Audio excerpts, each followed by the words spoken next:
When you consider Brett's RBI total of 112, and then consider the fact that the Royals as a team had the lowest on-base percentage in the entire league, you realize that he didn't have the opportunities to drive home runs that a guy like Don Mattingly had with the Yanks, and that's to take nothing away from Mattingly, who will probably be the MVP. Well hit deep right. If it stays fair, the Royals are in front, and they are. Home run Brett.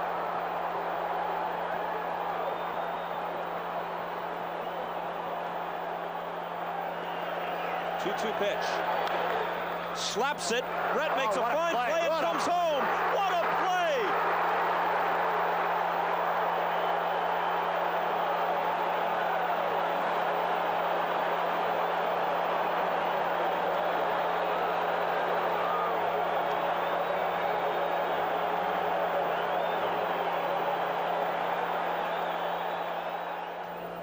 Well hit to right again. Is this number 2? Off the wall, off the top of the wall, at least a double, and he'll stop there. He missed number 2 by inches.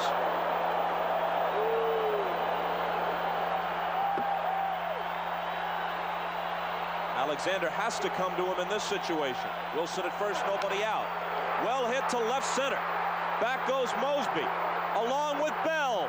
Forget it! Home run Brett!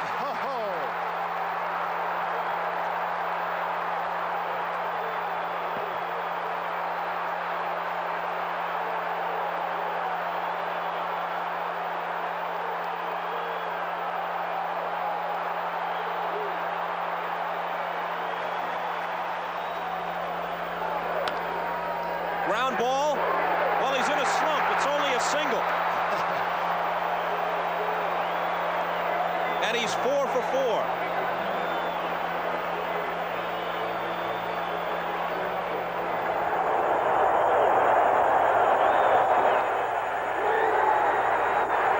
Last night, Kansas City third baseman George Brett finishing a remarkable game. The Royals winless. Playoff frustration had ended. A virtuoso night for the record-setting Brett. 2 more playoff homers, 4 for 4. 4 runs scored, 3 RBIs to carry Kansas City to a 6-5 win. Toronto still leads the series 2-1, but George Howard Brett brought the baseball and the message to manager Dick Hauser. We're right back in it.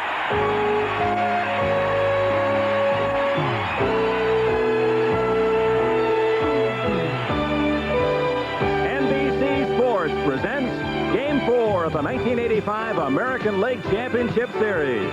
Tonight from Royal Stadium, it's the Toronto Blue Jays and the Kansas City Royals. Our pregame show is brought to you by IBM and its family of personal printers for the finishing touch. And by GTE, advancing technology in telecommunications and electrical products.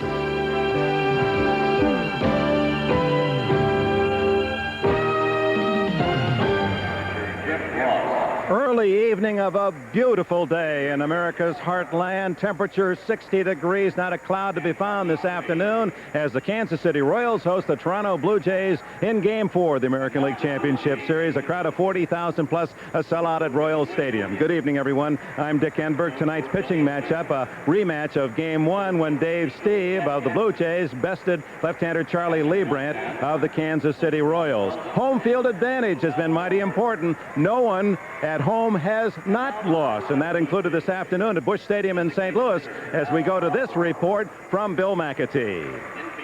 Whitey Herzog seemed to set the tone early. The fire had returned to the Cardinals. In the first, the threat of Vince Coleman's speed produced the first St. Louis run as Bob Welch throws the ball away.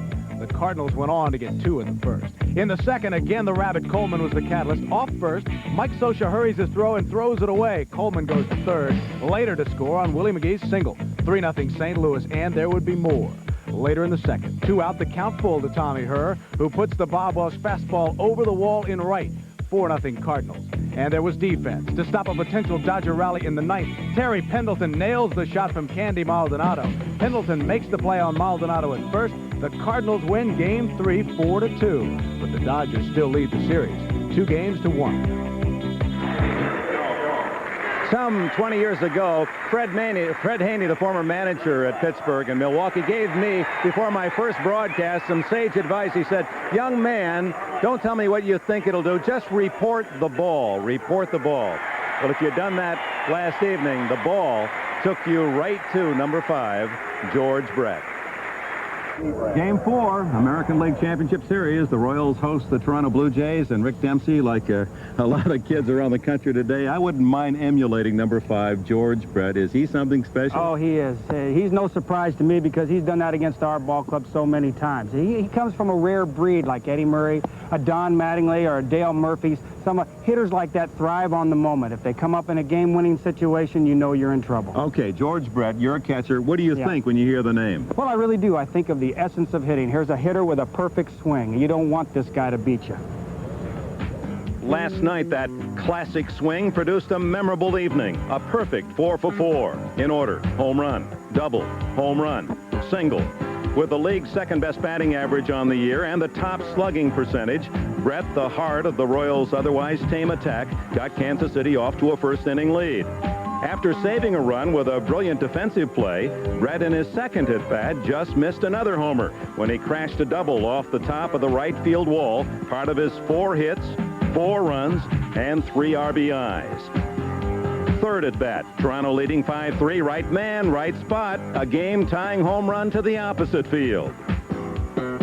Oh my, in baseball language, George Brett is a gamer, a winner.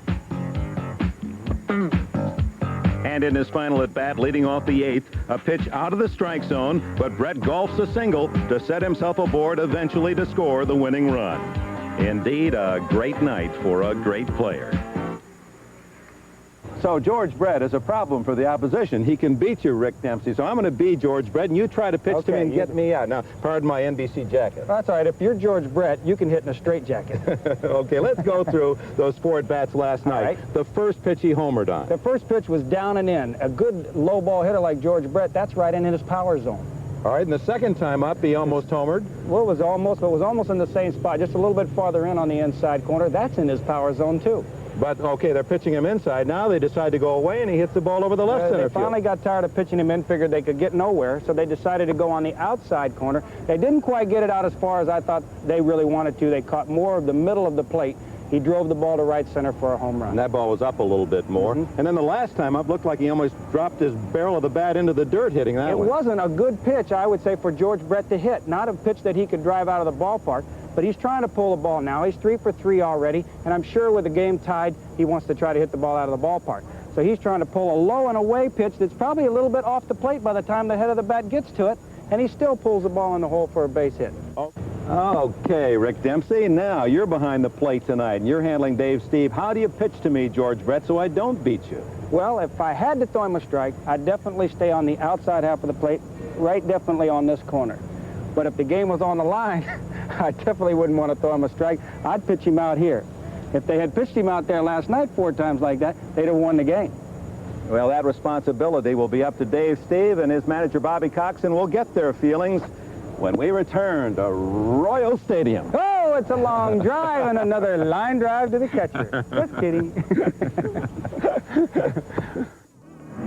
A pitching matchup the same as Game 1. Charlie Liebrandt for the Royals and Dave Steib for Toronto. Saw you talking with manager Bobby Cox of the Blue Jays. I asked him before the game if he was going to stay the same way with George Brett as he has been. He said yes. Basically, they're going to try to change speeds, pitch him the same exact way. But so far, he's got 7 out of 12 for hits.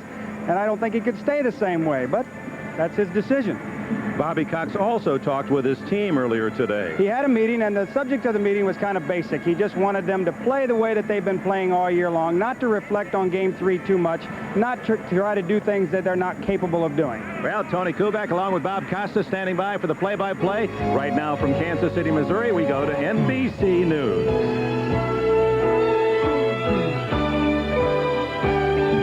NBC Sports presents Game 4 of the 1985 American League Championship Series.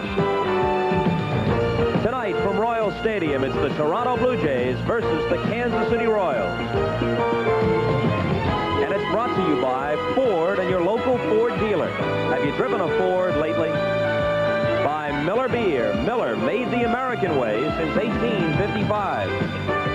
By IBM and the growing family of IBM personal computers. And by Valvoline, because your car is special.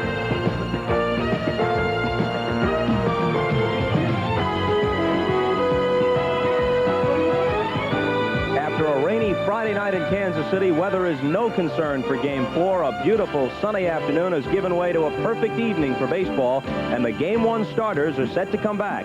Dave Steib, who was so masterful in Toronto's opening victory, is the choice for Bobby Cox, and Dick Hauser selects left-hander Charlie Liebrandt, although he was knocked out early in Game 1.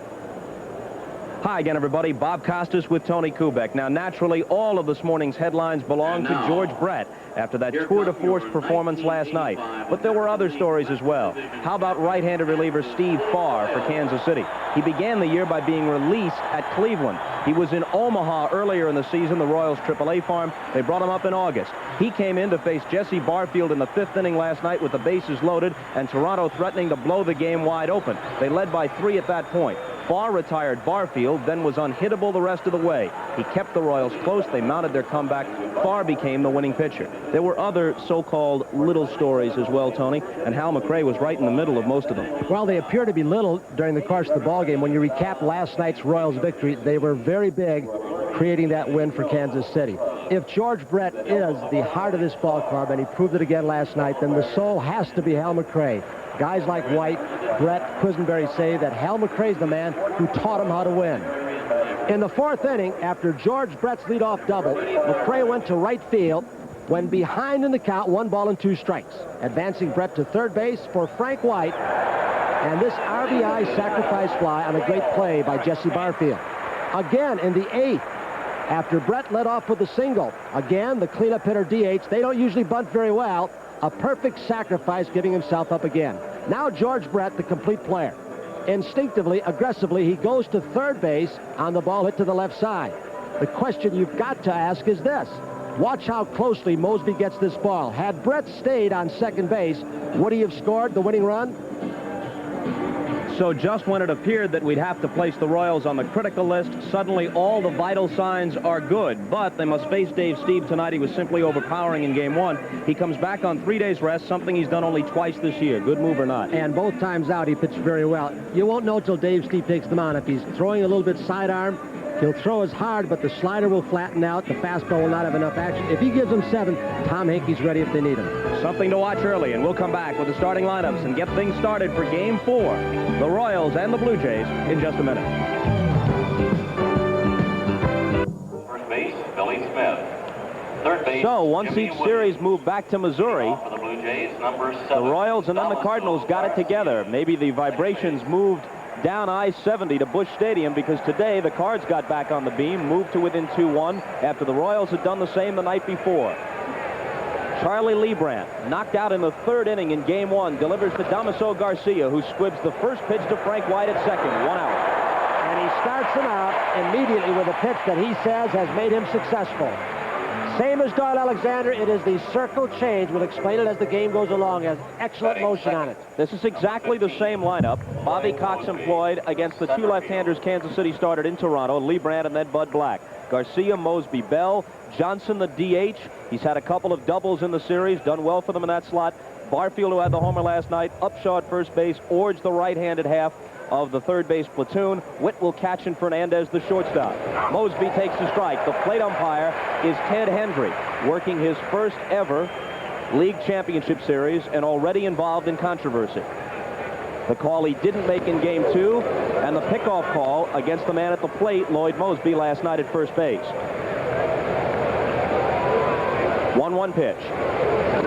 Inside. Liebrandt, he calls it a cut fastball. His pitching coach, Gary Blaylock, says it's a true slider. He'll throw an occasional slop curve ball, slow curve.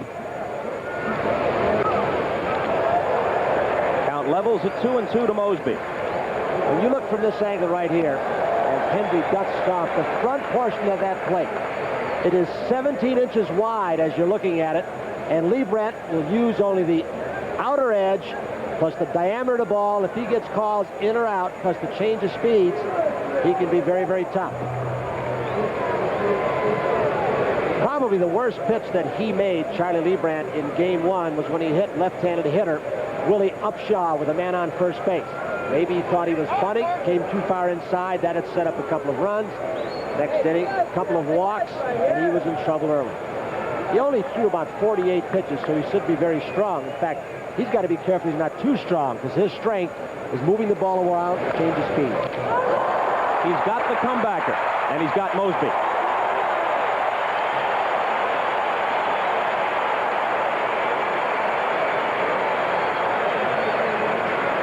Charlie Liebrandt, 17-9 on the year. That ERA was good for second place in the league behind his opponent tonight, Dave Steib, who was at 2.48. The move to the American League is what revitalized Liebrandt. He was 16-17 with an ERA of 4.5 lifetime in the National League with the Reds. Fouled off by Bell. He's 28-16 in a Kansas City uniform with an ERA of 3.04. He was involved in a minor league deal. Really went to Omaha, pitched winter ball, and came up with that great changeup. The Toronto Blue Jays who scouted him, the Dave Yoakams et al., they call it a half screwball. Bell at the plate. He was 3 for 4 last night. He has 5 hits, the most of any Toronto player. Well hit to left center field. It chases Wilson back, and on the track, he's got it. Right up against the padding. It's a Charlie Liebrandt kind of park to pitch in. It is very forgiving to long pitch balls like that. So Bell gives it a ride, but comes up empty, and we're coming right back. The Royals lineup. Lonnie Smith got his first hit of the series last night. He's 1 for 13. Willie Wilson has 6 hits in the series, batting .462. Only George Brett has more, but of course Brett has been in a league by himself with his 7 hits and his .583 batting average in the series. Hal McRae is the DH. Pat Sheridan, against the right-hander, will bat 5th and play right field. Frank White will hit 6th at second base. Steve Balboni's only hit of the series was a little flare, but it won the ball game last night. Jim Sundberg has a double and a homer so far in the series, and Buddy Biancalana starts at shortstop for the 4th consecutive game, although they often hit for him, and then we see Concepcion in the late innings. Defensively, George Bell, Lloyd Mosby, Jesse Barfield. He was magnificent last night. Garth Orge at third today against the left-hander. Mullock sitting on the bench. Tony Fernandez. Damaso Garcia, his range may be cut. He damaged that knee sliding in the third yesterday. Willie Upshot first. Ernie Witt behind the plate. He's thrown out 3 of 4 trying to steal in this short series thus far. And Dave Steib with 3 days rest on the mound. There are his figures for the year. Despite being just a game over 500, he led the circuit in earned run average. Last year, he finished second to Mike Boddicker in that department. And in the 80s, the 6 seasons between 1980 and 1985, he has the lowest composite earned run average in the American League at 3.07. He has twice pitched on 3 days rest in 1985. He has a loss and a no decision to show for it, but that might be misleading. One of those outings on 3 days rest came in April against Kansas City. He went the distance and lost the ball game, but gave up only 8 hits and 2 runs in 9 innings of work. Then in August at Minnesota, he pitched 7 innings, allowing only 5 hits, and was involved in a no decision there on 3 days rest. So there's no evidence that his performance has suffered drastically on short rest. Well, he's 1-3 on the year against the Kansas City Royals. That includes the Game 1 victory. Those 3 losses were tough ones. His ERA is around 2 against this ball club, so he has kept his team in the game. The scores in the 3 losses: 2-0, 2-1, 4-2. Up and in to Lonnie Smith. In Game 1, the pitch that was very effective for Steve was a hard overhand curve, something he had not thrown much all season long. He threw some slow curves and the hard slider. Oh, my. That is something that Ernie Witt is going to have to do. Look at Steve. He's glaring in right now at Ted Hendry. Ernie Witt turns on him, and if Ernie Witt doesn't keep him calm, he can fly off the handle in a hurry. So Hendry gets in hot water in the second pitch to Lonnie Smith. There's a strike, 2-1. You will see Dave Steib at times, not as much over the last month of the season, throw the rosin bag down, stalk around the mound.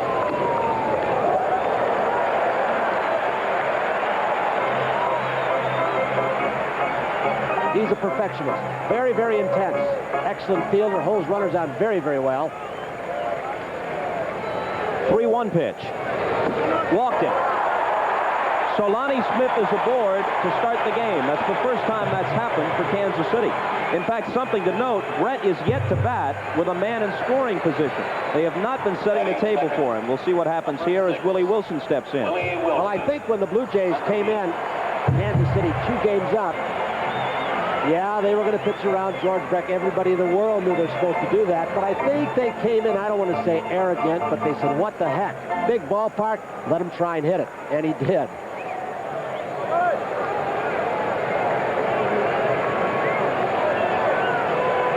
Lonnie Smith stole 40, caught only 7 times during the year.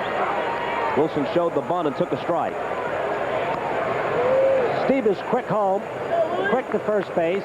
He will give Ernie Whitt a chance if Ernie Whitt's shoulders are right. Through the first 3 games, Ernie's been getting the ball away very well. Not a whole lot on it, but quick enough to get the base stealers.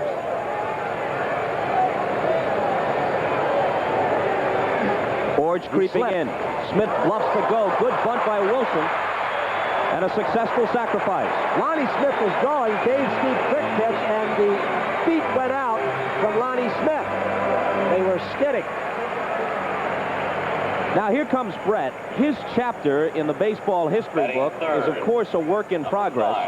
But let's take a look at what he's got going. He's hitting .583 with a couple of homers and a slugging percentage that's almost stratospheric, 1,300 in this series. He's a .370 career hitter in League Championship Series play. And as long as he doesn't hit the first pitch, we'll show you all the records he holds in playoff competition. This is the first time in 3 ball games he has come up to bat with a man in scoring position.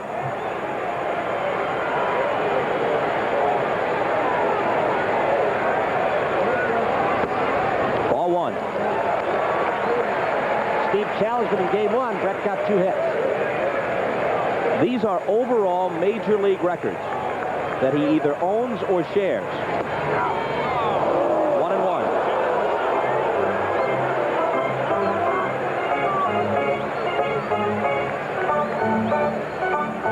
The slugging percentage is something, isn't it? Along with all the others. 2-1 the count to him. His 8 home runs ties Steve Garvey for the record in that department. He holds the American League record for most hits in Championship Series play at 34. Overall record, Pete Rose, 48. 3-1. You know, Bob, it's awfully difficult to tell a guy like Dave Steib, who has had inner confidence and arrogance at times, not to throw strikes to a hitter, so he's going to intentionally walk Brett now. Is this extraordinary first inning? No. An intentional walk? No. Not to him. He is the exception to the rule. Possible double play man now in McCray and then Sheridan.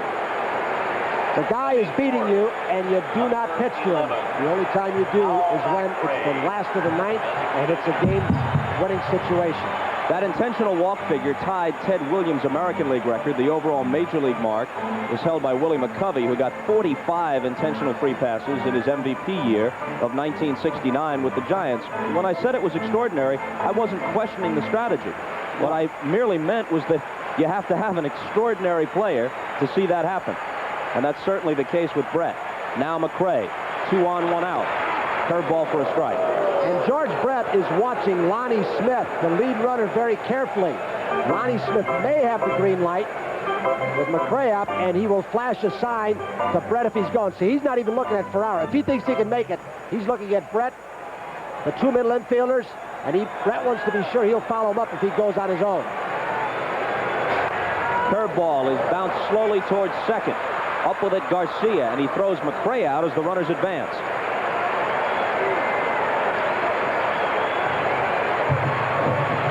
So now it'll be up to Pat Sheridan with runners at second and third. Sheridan, right field. Sheridan has had good success against Steib. Nobody has great success.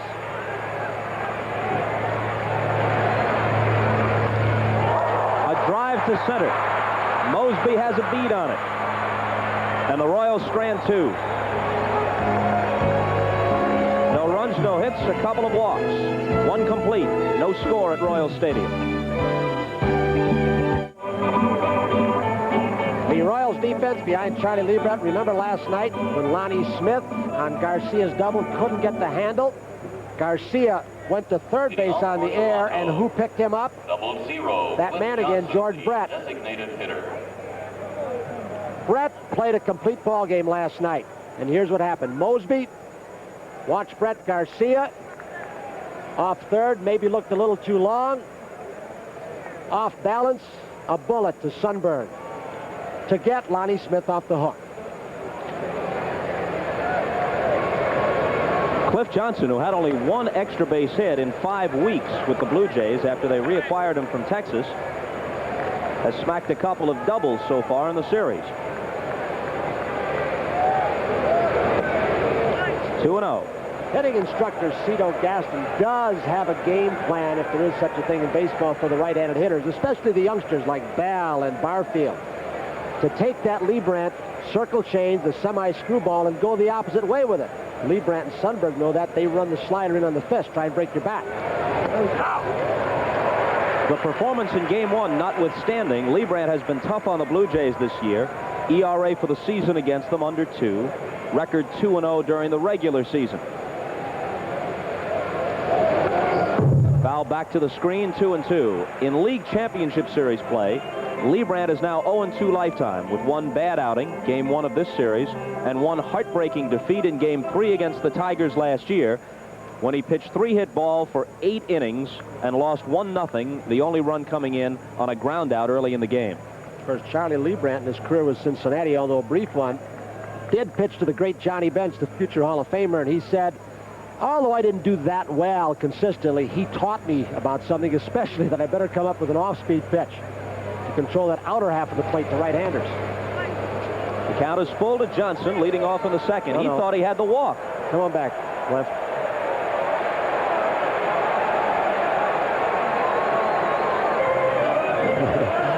Says, Ted, you got that right, or if I got it wrong? Ted says we're both right. Look how he spreads out when he gets to 2 strikes. Cuts down his swing.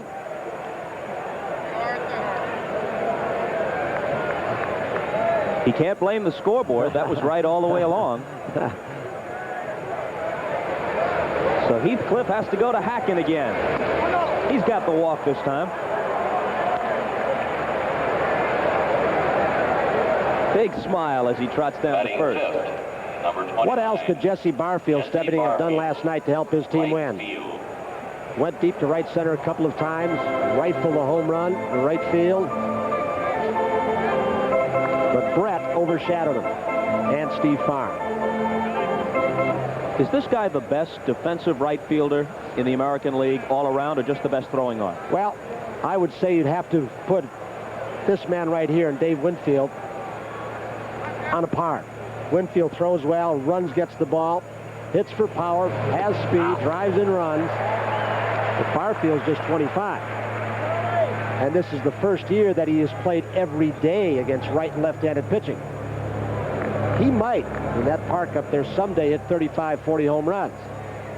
He hit 27 this year to go with a batting average of 289. Achilles heel, strikes out a lot. 143 Ks. Only Balboni of the Royals fanned more often in the American League. He went down swinging 166 times. 1-2 as he got the inside corner. I think the difference between Barfield and Balboni, you know, they both strike out a lot, but Jesse has thrown 66 bases on balls on the board this year, so his on-base percentage is better. Plus, nobody ever felt that he'd hit almost 290 for a regular season. Sluggers don't usually do that. Got a piece of it, stays alive. Upshaw's the on-deck hitter.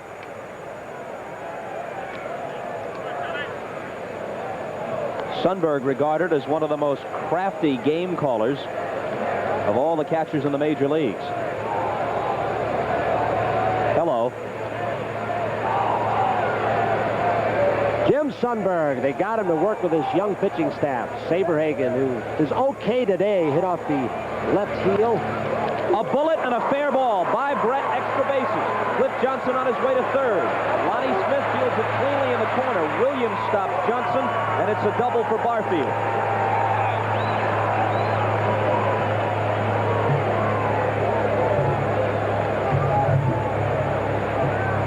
Batting sixth, number 20. 26. Jesse went down and got one. He likes the ball down more than up. An off-speed pitch, down and in.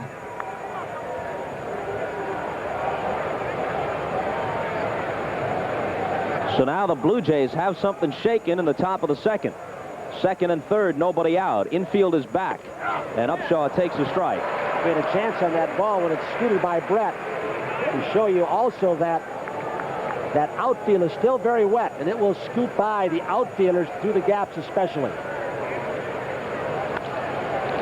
Hit softly to left field. Smith is coming in for it. Bianca on the back. Lonnie makes the catch. Johnson throws a throw and hold.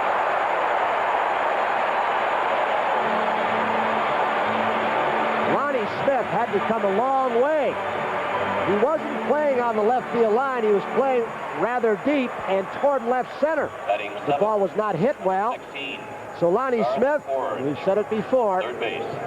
his speed can outrun mistakes. Jimmy Williams tells Cliff Johnson, not deep enough. Stay right here. So sometimes he can look so bad, and sometimes he outruns it. Without Lonnie Smith, they got him in the National League. I don't believe this club would be here. Garth Ordge working on a second career, although his baseball career is in full bloom after hitting .313 this season, but he's also a columnist these days for the Toronto Star.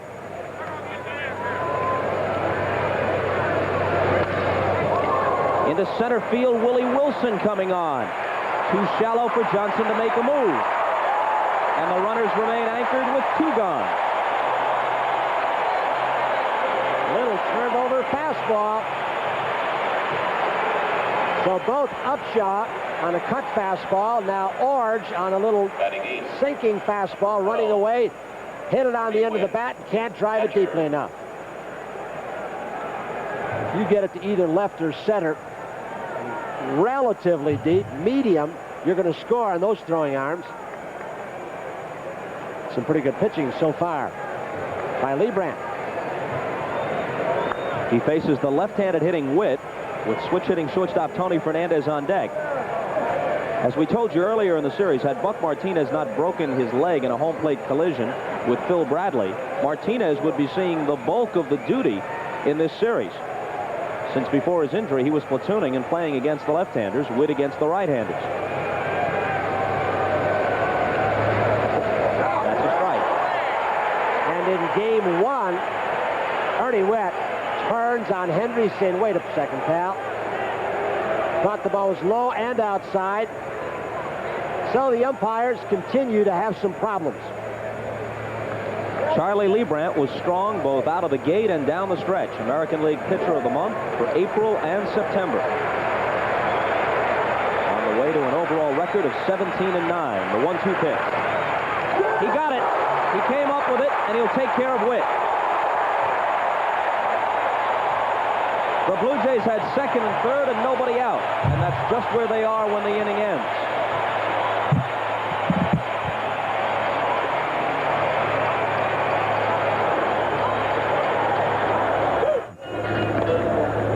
Charlie Liebrandt had runners on second and third, nobody out.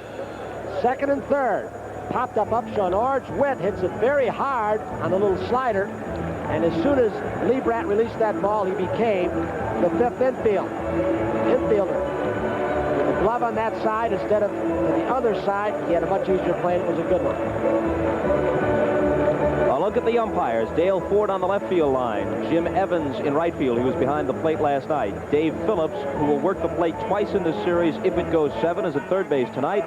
Darrell Cousins is at second. Vic Voltaggio at first. Ted Hendry back at the plate. Cousins and Hendry are the newcomers to postseason work as umpires. Vic Voltaggio, 2 arguments at second base yesterday from Wilson and George Bell. Hendry at first base, a heated argument with Mosby and a manager. Hendry was in game 1 at second base, and he couldn't pick up the line drive. Davey Phillips, of course, picked him up in a hurry, made a very decisive call. And the thing about that call, even though the Blue Jays disputed it, no one criticized Phillips, universally regarded as one of the game's best umpires. Curveball for a strike, and that was a beauty from Steib to start Frank White.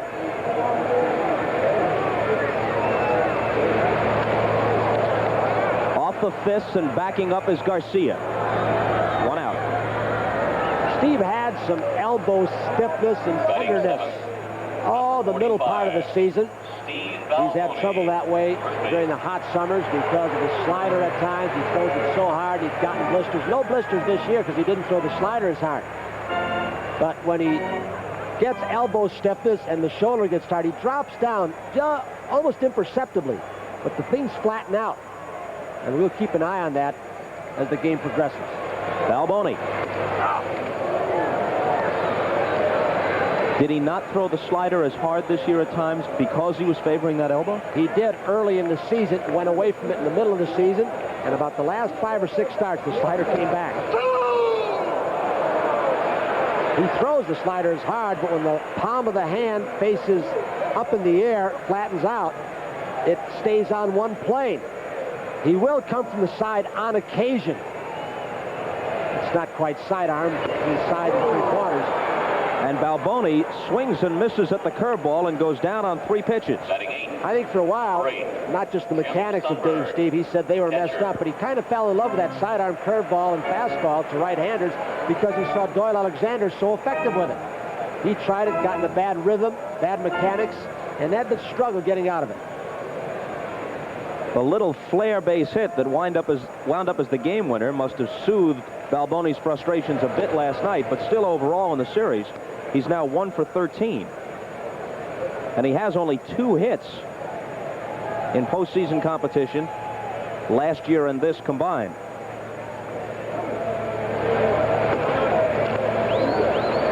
You heard anybody talk today about Sundberg's home run last night, which got them a little bit closer? That's how overshadowed Farr's performance was. Sundberg's. Fastball got the corner, 2-1. Those catchers have to be careful how much they argue when they're at the plate because they want those calls when they get back behind it. Sundberg's at just 182 in the series, but he had an RBI double in Game 2 at Toronto, and he had the homer that actually began the comeback last night. The Royals had led 2-0, fell behind 5-2, then Sundberg's homer made it 5-3, and Brett's homer eventually tied it. At shortstop Fernandez, plenty of time with Sundberg running, and it's a 1-2-3 inning for Steve. No score after 2 in Kansas City. Back after this from your local station. Game 4 of the 1985 American League Championship Series is brought to you by RCA, creators of video technology that excites the senses, and by Prestone 2 Antifreeze. America goes with Prestone. Number 1, Tony Fernandez, shortstop. Tony Fernandez will lead it off in the top half of the 3rd for Toronto. Hit .289 during the regular season. Drove in 51 runs, batting primarily in the 9th spot. He was consistent from both sides. Right side, 294. He's the kind of kid who had 300 years in the minor leagues. And if not for playing so hard, Bob, on that artificial surface for 81 games this year, and as hard as he plays, didn't miss a regular season ball game, the duress is such that he had his chance someday perhaps to lead a league if he weren't playing short. That good a hitter? Oh, yeah, he really is. I really think that Fernandez is capable of hitting 320, 325. Of course, with Mattingly, Boggs, and Brett around, I was going to say, isn't going to make it. He's going to have to petition for inclusion in a league that does not include Mattingly, Boggs, Brett. If he moves over to the National League, he's got to contend with McGee and Gwynn and the rest. Liebrandt has helped himself with the glove. Pitchers can no longer help themselves at the plate and with the base running and the little things in that regard in the American League, but they can still do it defensively. During this league championship series, Toronto hit up at Exhibition Stadium. The off day in games 1 and 2. Kansas City hit today and yesterday. Well, they didn't hit yesterday because the cage was closed and it was raining. But they hit today for about a half an hour. A lot of bunting practice. Get ready for the series. The designated hitter is employed in World Series play in even-numbered years and not in odd, so no DH this year. Garcia grounded to second to start the game. He's sneaky when you're looking for that little tailing fastball and change up away. Very easy delivery, and the ball's on you. And his mix of pitches varies from game to game, as most pitchers do. But there will be times when he throws that off-speed pitch 40% of the time. That's in the scouting reports. Charlie Liebrandt, 29 years old, native of Chicago. This will be his 4th assist already on the little flip to Balboni. Liebrandt lives now in nearby Leawood, Kansas. The center fielder, Lloyd Mosby. The last 3 outs have been 1-3. Right back to Charlie Liebrandt.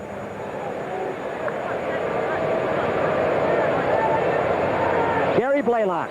Dick Hauser behind him, got his first postseason win. Blaylock, of course, spent part of the year with the Cardinals and the Yankees. The minor league pitching coach, manager for Kansas City. Came up here last season. He can't get that one, but Biancalana can. And he throws Mosby out as Balboni came back down on the bag. Hit the side of the mound. So a 1-2-3 inning. No score after 2.5. And further evidence that this gentleman is one of America's most popular broadcasters. Not a chorus of boos when that went up on the scoreboard, but instead warm cheers from the fans here at Royal Stadium. Happy birthday, Mr. K. A real antique. We're going to talk, though, now about the circle change that Liebrandt that throws. It's called a circle change because you put your fingers like this, like a circle. Put it on the ball. I don't have big enough hands, but when it comes out, so just like a fastball, it rolls off this little finger here and has that kind of action from a right-hander. From a left-hander, it goes the other way. Could you You teach got me that that? down? There you are, baby. Get out of here.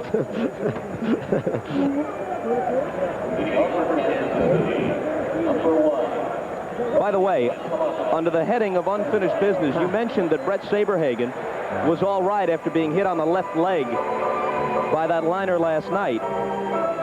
Another subject involving Saberhagen, his wife Janine, has still not delivered. They are expecting the baby any day, but no baby yet. I would assume that Saberhagen's going to be one of the pitchers in Game 7, along, I guess, against Alexander. Biancalana, a ball and a strike to him. And what a day of sports at NBC tomorrow. We got another ball game here. Jimmy Key against Danny Jackson, 2 left-handers.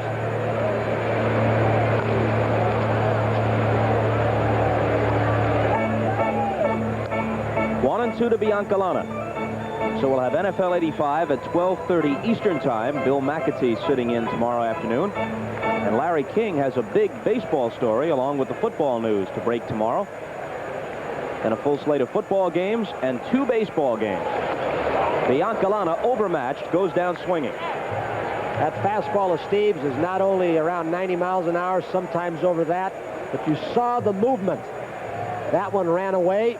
He will go in streaks. Sometimes middle innings, 3-4 innings, will start sinking the fastball, turning it over, and get a lot of ground balls.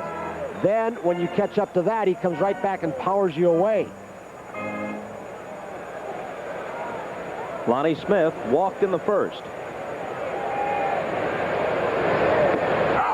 Curveball strike. I would think the Royals in the offseason would look for a shortstop if they could to give a little more run production, an outfielder with some power. Try and protect Brett. It's an interesting possible free agents out.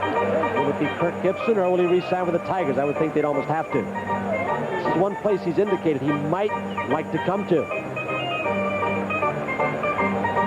You put Kirk Gibson in the lineup behind George Brett on a full-time basis. It's frightening to contemplate what Brett might do. 1-2 pitch. Curveball hit well into left center field. Not that well. Coming on Mosby and Bell. They collide, and George holds the ball. It fooled me off the bat. I thought Lonnie got a better piece of it, but he must have gotten it off the end of the stick. And Mosby and Bell collide, and Mosby gets much the worst of it as Bell holds the ball. Kenny Carson, the head trainer, will come out as Tony Fernandez comes out. A collision. Don't know for certain, but he might have gotten kicked and just gotten the wind knocked out of him. During the end of the season, there was a real bad collision between Fernandez and Bell that they thought both were going to be lost for a long while. Carson just trying to get the win back for Mosby, we hope. A burst of cheers went up, and it does almost every time with a big crowd in postseason play, and I don't believe that Mosby and Bell heard each other communicating. Center fielder usually the one who yells. Left fielder or right fielder keep coming until they hear the center fielder, but they couldn't hear each other. Out Bobby Cox will come now. He got this Blue Jays team close last year at times, although they lost it to the Detroit Tigers. They won 99 ball games this year right now. With a 2-1 lead over the Royals. He's worried more about Mosby, and he appears to just have the wind knocked out of him. But he's still shaken. He's not, he doesn't have that equilibrium back just yet. Smelling salts. Talking about Mosby, about 195. Bell, probably 185, 187, and they hit not at full speed. Like the lower part of the body got him. Wow. Bell looked like he got the worst of it, didn't he?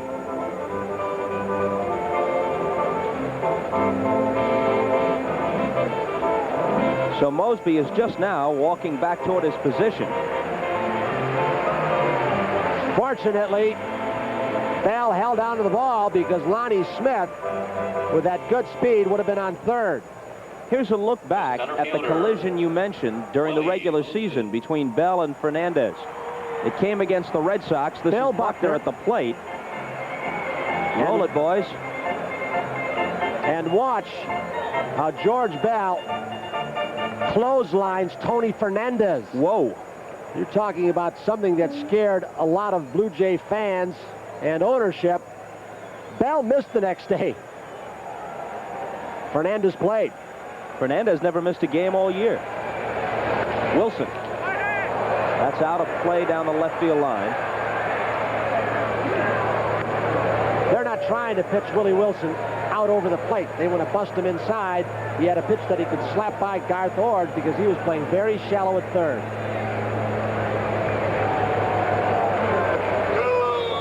Ball strike 0-2. You know, one of the scouts, Moose Johnson, was with the Phillies when the Phillies blew Wilson away in that World Series. And he had a scouting report to pitch him right in there. He broke his back. Upshaw fields it. Steib covers. They didn't get him. He missed the bat. Steve is going to say he caught the corner. He'll bring Bobby Cox out. So, the umpires right in the middle of it one more time. Steib ordinarily does not get over as slowly as he did. He started after the ball off the bat. Steib insists he caught the corner. Voltaggio, who had 2 arguments at second base yesterday, says, you didn't get it, and there's a base stealer on now. But he probably won't steal because they'll then for sure walk Brett again. They may anyway with him on base in the ball game that's scoreless. Well, they're not going to give him an intentional walk as long as Wilson's at first. Well, not intentional, but I'll tell you what. Could be one of those where it's not scored intentional, but they're just not going to throw him a strike. This is about as hot as I've seen Bobby Cox in a long, long time. Even in the middle of what we thought would turn into quite a rhubarb after the disputed catch or no catch by Mosby in Game 2, Cox was very, very calm, very restrained. Dave Steib does not usually get over this slowly. He got the corner, but I think Willie Wilson had the bag before he hit the corner as the foot slipped. We'll show you another angle. Batting for Kansas City, the third baseman. Still not on the... The one first angle appeared that the foot hit the dirt. Wilson's foot hits the bag. Watch this.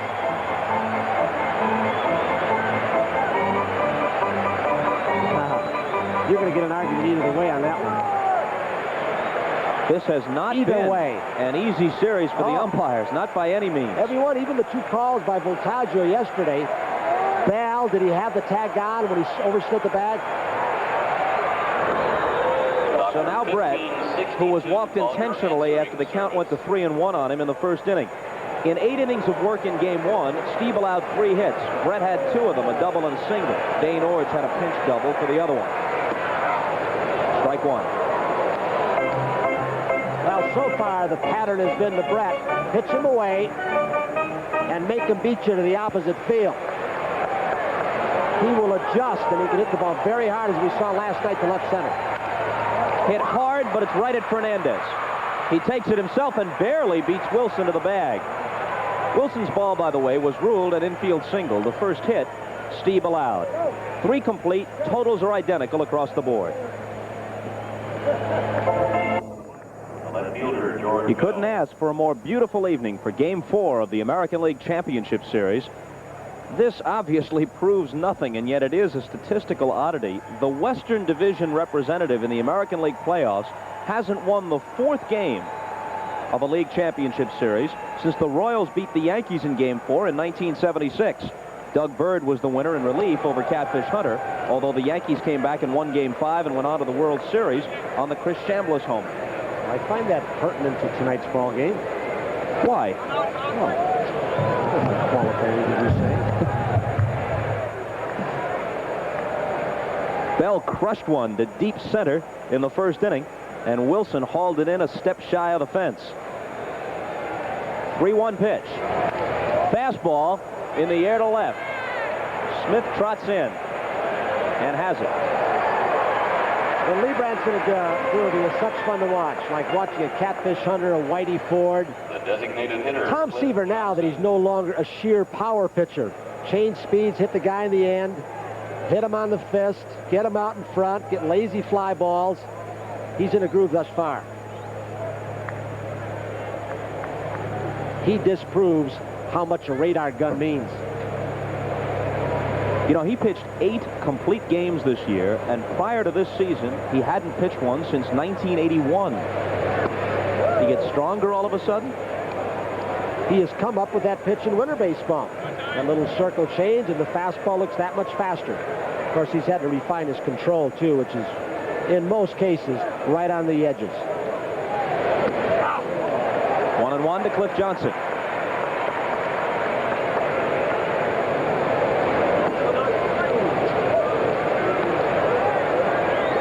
Former Brewers coach, and a guy with a great curveball, Cal McClish, described him as well as anybody when he said he's an in and out and a back and forth pitcher. Covered the whole area, didn't it? Control and change of speeds. The 2-1 on the inside corner, even though Johnson pulled away. And Cliff is not one to hide his emotions. He will show you disgust about as well as anybody. This may not all be Ted Hendry, and he is. There's the emotions involved in League Championship Series play, of course, and they've been riding a roller coaster over the last couple of ball games up in Toronto and here. He distorts your strike zone. You're looking away, Sundberg sets up inside. You're looking inside, he sets up outside, and you don't know where the strike zone is. In on his fist, and he grounded it foul. Describing Liebrandt, as you did, quoting Cal McClish, up and down, in and out, change of speeds. Would you say there's any similarity between Liebrandt and tomorrow's Cardinal starter, John Tudor? I think Tudor throws harder, and he has that little screwball, too, that he's come up with. I don't know if it's a circle change, but they tell me Tudor has thrown some ball games where he throws almost all fastballs and changes speeds off it. Oh, it's been great. High fastball runs the count out full. Well, Tudor, who lost Game 1 to Valenzuela, despite the fact that he pitched well, will go against Jerry Royce as the Cards try to get even. That's part of the big sports day tomorrow on NBC. Opens with football, afternoon baseball, late afternoon here, and then out to Busch Stadium with a night game. Look out! Long one off Cliff Johnson's bat, and on the track it's Lonnie Smith.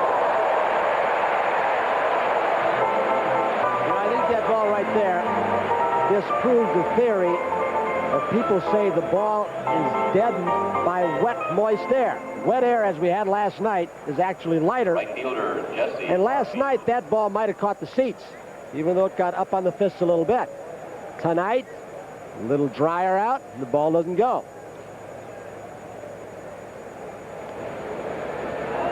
Barfield now, he has the Blue Jays' only hit. A double down the left field line in the second. After that hit, the Blue Jays had men at second and third, nobody out, and Liebrandt got out of the inning. He's retired 8 in a row now.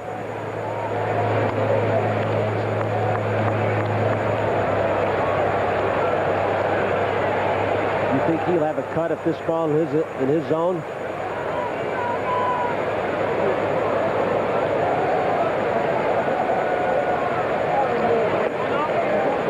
Well, he came with the breaking pitch and missed 3-0. I don't think there's a manager in the major leagues that lets hitters throughout his lineup hit more often 3-0 than Bobby Cox. Laval, is his elbow out? We don't know. He takes the 3-0 pitch for a strike.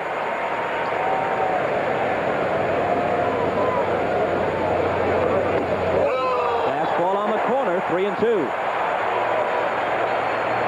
Well, you could see what Liebrandt was thinking. If I'm going to throw him the fastball, I'm going to make sure it's outside. But Barfield has shown his ability to go to the opposite field with power, including that homer last night. And he could afford to be careful even on 3-1 with that pitch with the left-hander Upshaw up next.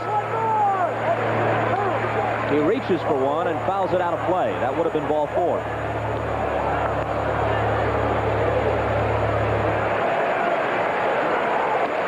Got him.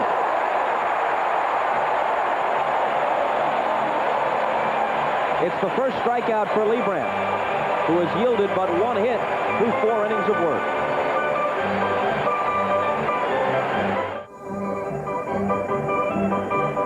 Joe Cribbs will be one of the guests on NFL 85 tomorrow at 12:30 Eastern Time, possibly on his way back to the Buffalo Bills. Then Game 5 here at 4:30 Eastern Time. Jimmy Key, who was 14-6 during the year, against another left-hander for Kansas City, Danny Jackson, who has worked in relief in the series. This will be his first start. He was 14-12 for Dick Hauser. Then after that, we go to Busch Stadium, Game 4 National League, as the Cards try and get even.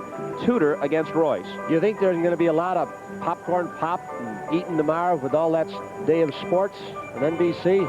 Vin and Joe, 8 p.m. Eastern Daylight Time, National League. Boy, were there men left on base in that ball game and walks, and turned out to be an interesting ball game, though. Tommy Lasorda probably sitting now in Charlie Gito's Pasta House in St. Louis, but the lasagna doesn't taste quite as good as it did with the 2-0 lead after Whitey Herzog's boys got rolling today.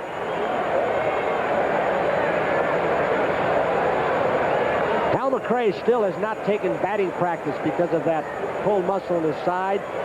Been off for about 2 weeks, but he contributed last night. Steve comes with the curveball, and it's fouled off. Game 1, and so far in this game tonight, is Steve throwing more curveballs than is his usual pattern? He goes in streaks. Ernie Witt will not allow him to get in a one-pitching pattern, all fastballs. He wants him to move around. Dave's the kind of guy who can get away with just his raw stuff, say with his fastball right down the middle, and it runs all over the place, so he doesn't have to hit the corners. Drops down a little bit like he just did. The slider is so hard, and he throws sometimes a curveball so hard from the side that will buckle the knees of a lot of right-handed hitters and good ones. When he falls in love with it, he gets in trouble. We said it in Game 1. Over in the National League, a guy like Gooden, and there may be a few others. Gooden's certainly in a league by himself. But in the American League, many people think, if pressed for a choice, that Dave Steib has the best stuff in the league. The thing that's difficult to figure out how, with that stuff, leading the league in ERA, he could be just 14-13 in the regular season. There's the curveball. And it got McRae looking. You can hear McRae all the way up here.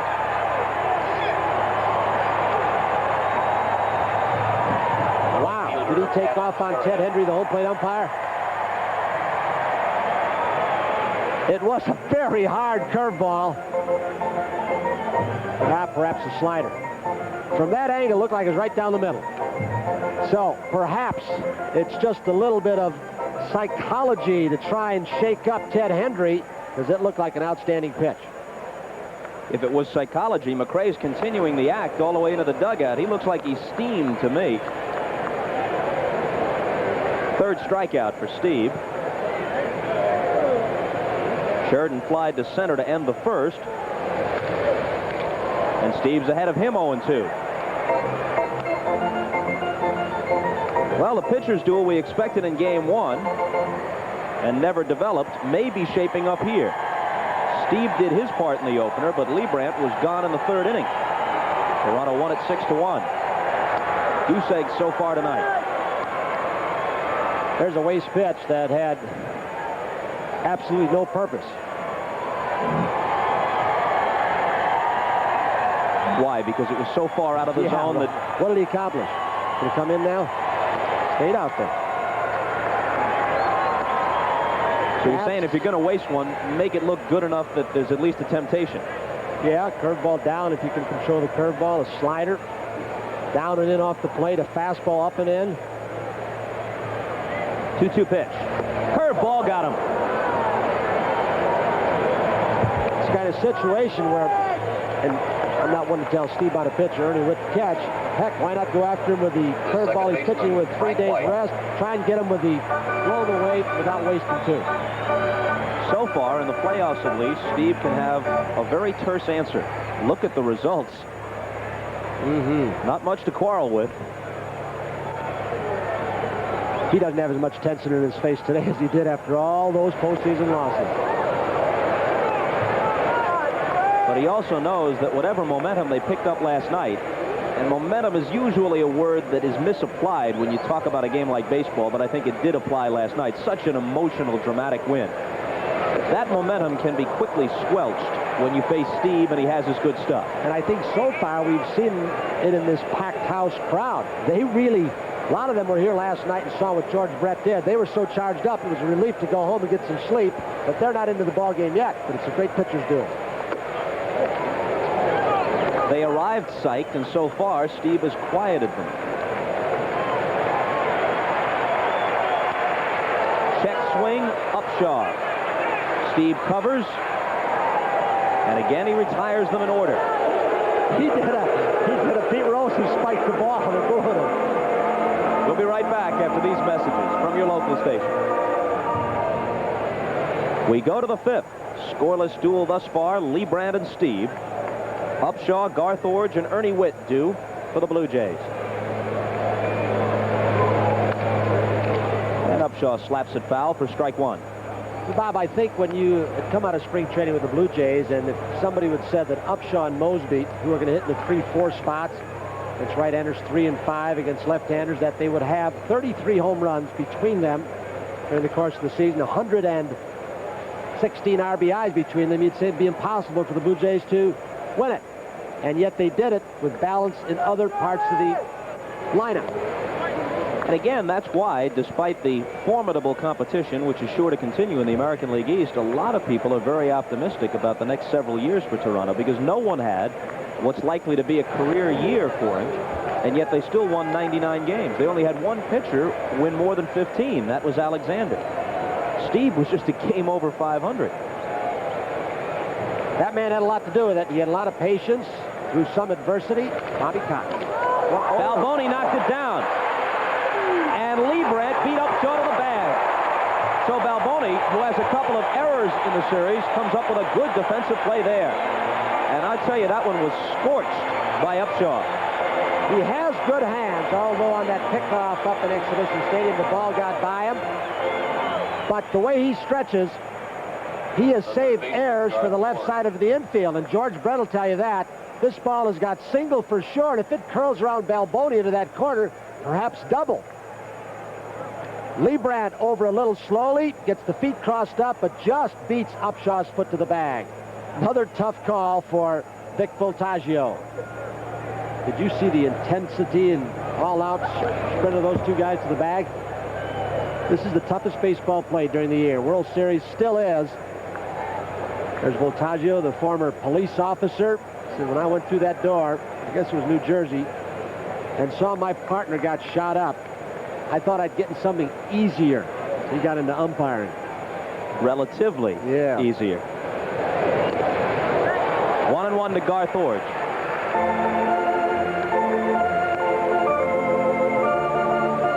Nice knockdown by Balboni. Barely again. Bang, bang.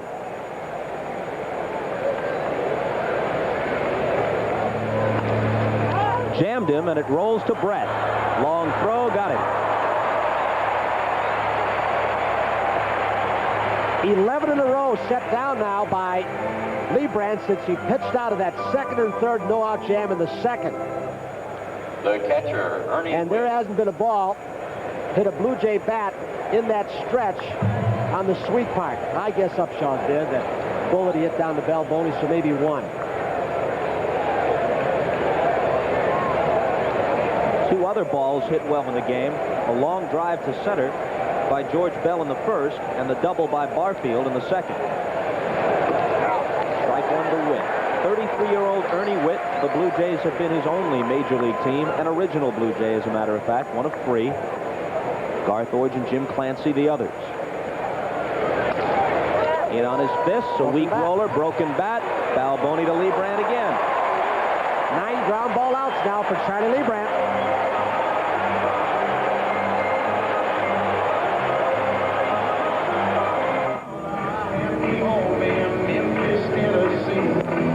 Royal Stadium on a gorgeous October night. No score as we move to the bottom of the fifth. Balboni, Sundberg, and Biancalana, the bottom of the order, due for Kansas City.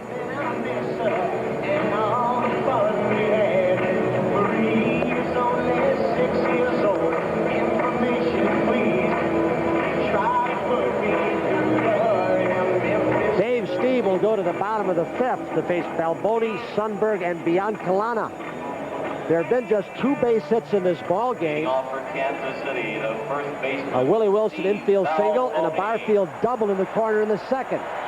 Both pitchers have settled in. They settled in their warm-up tosses before the ball game.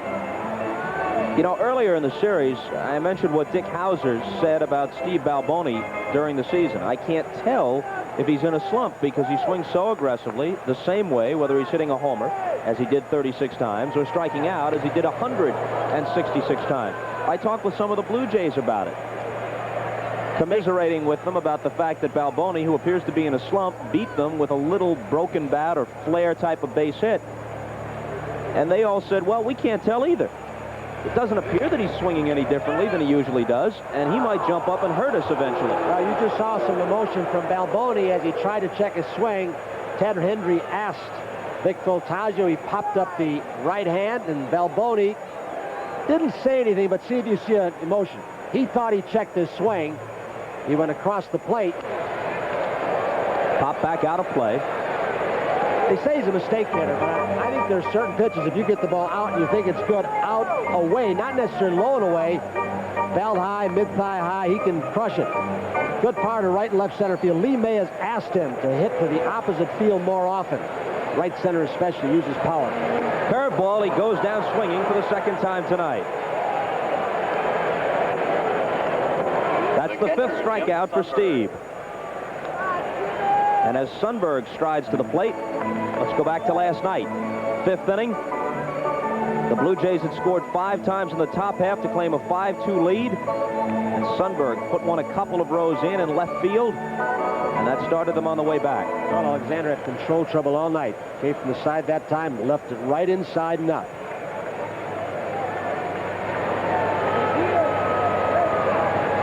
Sundberg hit .245 on the year with 10 homers.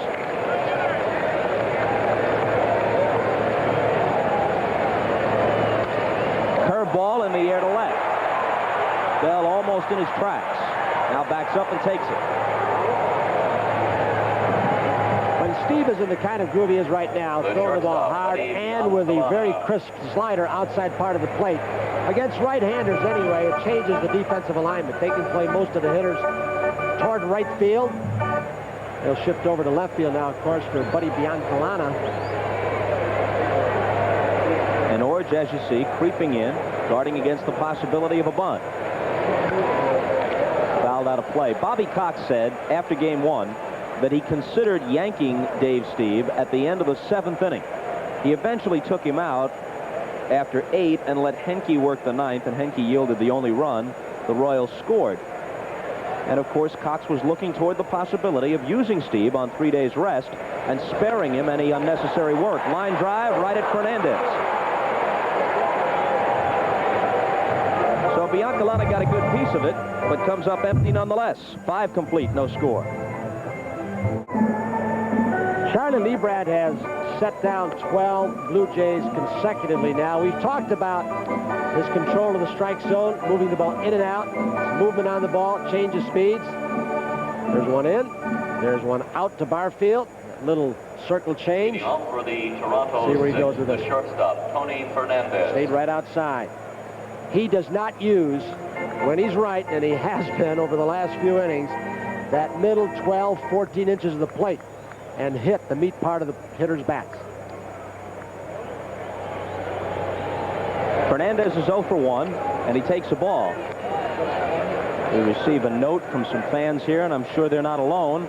3 fans from Columbia, Missouri, just about midway between St. Louis and Kansas City, and they've got the ticket stubs to prove that they scooted down I-70 and attended both games today.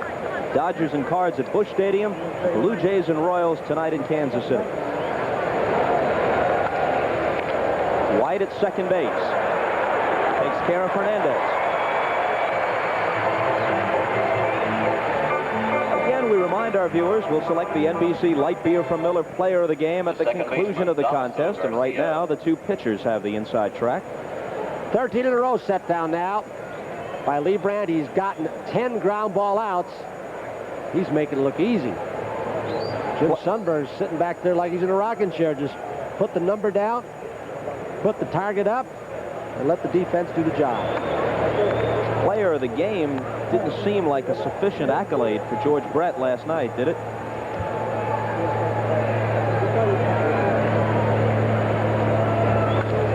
Base hit for Garcia, extra bases between Brett and the bag. Lonnie Smith to the corner to chase it down, and a 1-out double for Garcia. It's the second hit of the game for the Blue Jays, both of them doubles. First Barfield and now Damaso Garcia. Lloyd Mosby.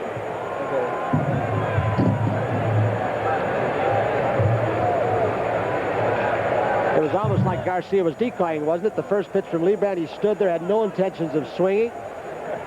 Rick Dempsey, and we've made the point that Damaso pretty much a first ball fastball hitter, and probably tried to decoy him again, saying, well, he took the first one, maybe he's going to go take the second one. He lashed it in the corner. So with Liebrandt's string of 13 in a row retired, now snapped, Mosby steps in, man in scoring position, 1 out. Line drive caught by Biancalana, and Garcia is in no man's land. Unassisted double play by Buddy Biancalana. Not good base running. It was crossed, but Bell, the right-hander's up next.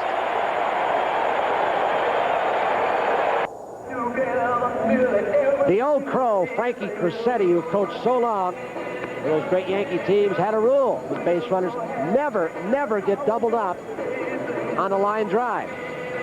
He said, I don't care if it's back to the pitcher. And if that ball does drop, there's the man who made the play, Buddy Biancalana, moving slightly to his left.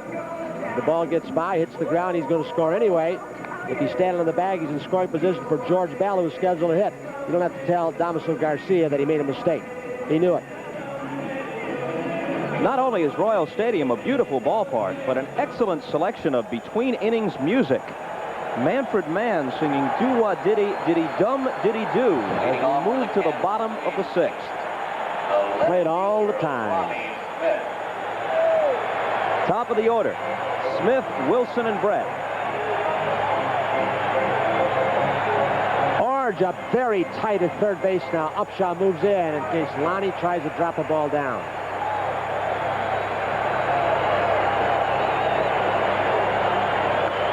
Line drive foul. Steve hung a curveball. It was just far enough inside that Lonnie Smith, to hit it hard, had to pull it foul. He tried to steer it fair, he would have jammed himself.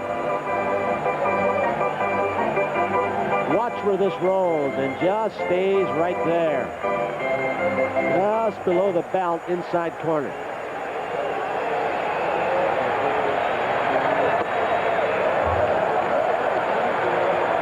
You might have seen Ernie Wett show the location outside. Doesn't mean Steve will go there. Steve will be his own man many times. He changes up on his own sometimes, too, which upsets his infielder. See Ernie Wett right there. before he threw the ball back, say you're pushing the ball. Get back on top. A reminder to Steib in case he couldn't feel it himself. He has been a real workhorse, Witt, since Martinez went down.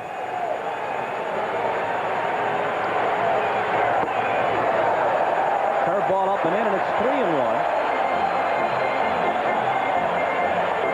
Steve's most difficult inning was the first, which he began by walking Lonnie Smith. Eventually, he walked Brett intentionally, but he stranded 2 and got out of the inning. And he walked Smith to open the 6th. Well, I would think Willie Wilson in this scoreless ball game with Lonnie Smith, who already tried to steal a base. The wheels spun on the dirt as Steve Quick pitched. He couldn't go, but Wilson's got to give him a chance to go. Or will he be buttoned? Why would he, though, with Brett up next when they'd walk him anyway? Or just way tight at third base. He's got to give Lonnie Smith the pitcher 2 to get in scoring position. As well as Liebrandt has pitched, the Blue Jays have hit some balls hard against him. Ball 1 to Wilson, and Smith wasn't going. The only hit Kansas City has is Wilson's infield hit, and even that was a disputed call at first base. Not going again, swing and a miss. Steve Slider, you can see Dave Steib now, when he starts exercising the elbow, Mike Ferraro flashing signs to Smith and Wilson at the plate. When Steve starts walking off the mound and jiggling that elbow out, it's an indication that his elbow's stiffening up. There he goes. Line drive right through the vacated spot, although it probably would have been a hit anyway. Smith heads for third. Runners at the corners with nobody out. Hit too high to be caught, regardless of where Fernandez had been positioned. It would have been close, but perfectly executed hit and run. May have been a straight steal, and it was one of those, if you got a pitch you can hit, go after it. Witt now, with Steib struggling to the first hitter, with the curveball hanging. He's stalling for time as the bullpen is going for Toronto. So Dave, before he went out, may have told Bobby Cox, hey, look, I feel a stiffening in the elbow. There is Jim Akron. And Lamb pitched well again yesterday, perhaps not available. The third baseman, George Brett. You know, all the words of praise that come out of the press box are one thing, but what means most to a ball player is what his peers have to say about it. Last night, Dane Orge said this about George Brett as Bobby Cox walks out to confer with Steve. Orge said of Brett, he doesn't rise to occasions. He's always in a class by himself. And Dan Quisenberry said, look, he's the franchise. Without George, what the rest of us do doesn't really much matter.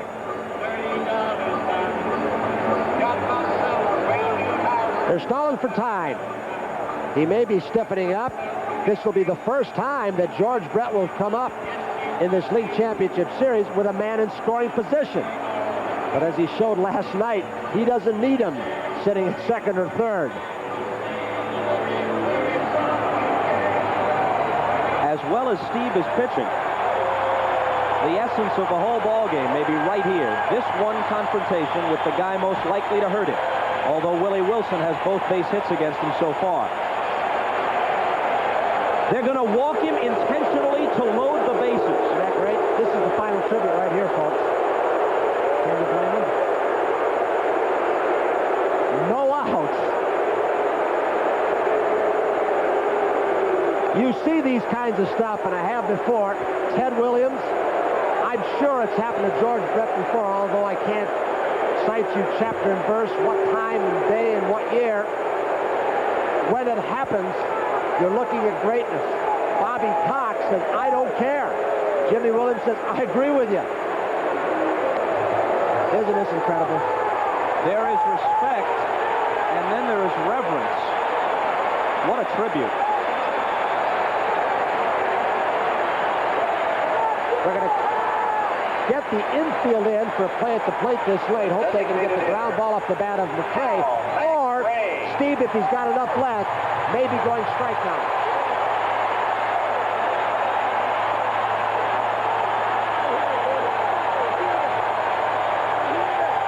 Everybody Everybody on their feet at Royal Stadium.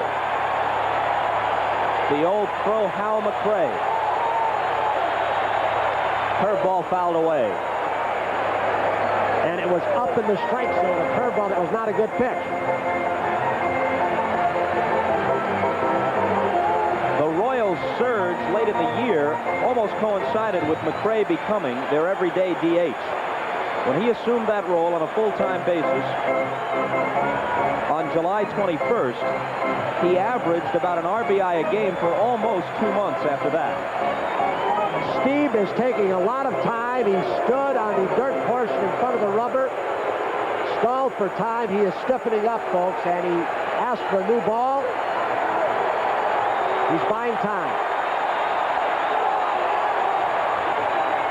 Steib on 3 days rest, and with 3 base runners to worry about. That's strike 2.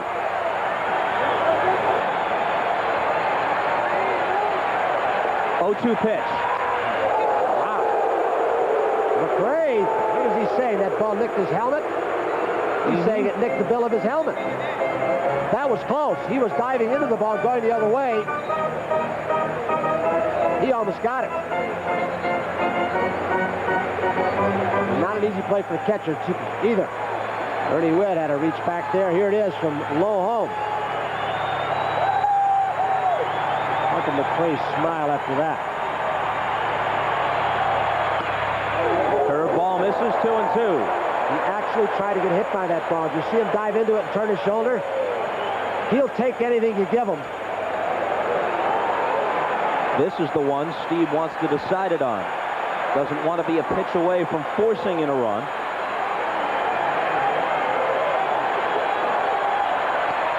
But he is.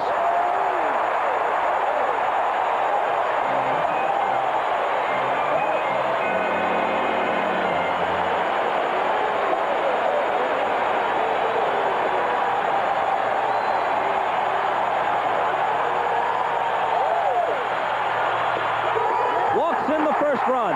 He had him 0-2 and then missed with 4 in a row.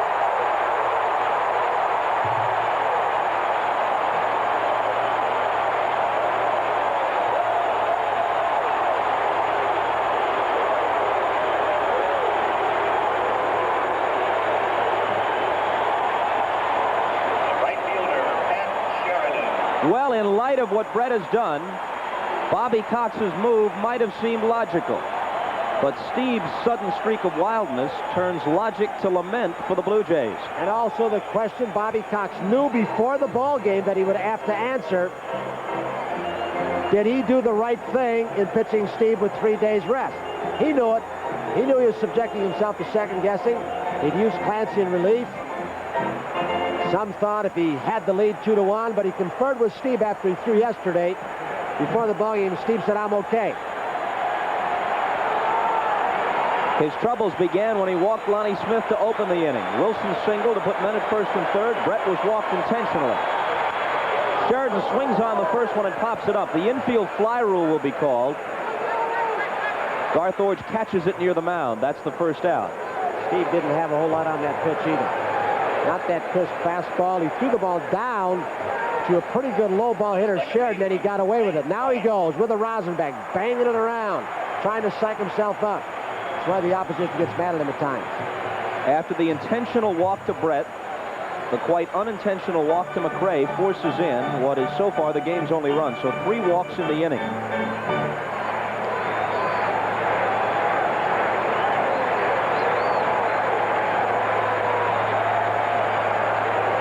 They're in tight at the corners. They've moved back up to the middle of the diamond, double play down. Swing and a miss by Frank White, who's 0 for 2.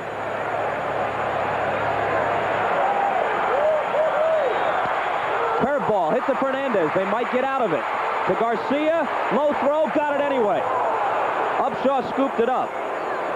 So it could have been a whole lot worse for Toronto. The 6-4-3 double play limits the damage to a single run. And we'll be right back after these messages from your local station. Leading off for the Ernie Witt, Dave Steib, Rick Leach.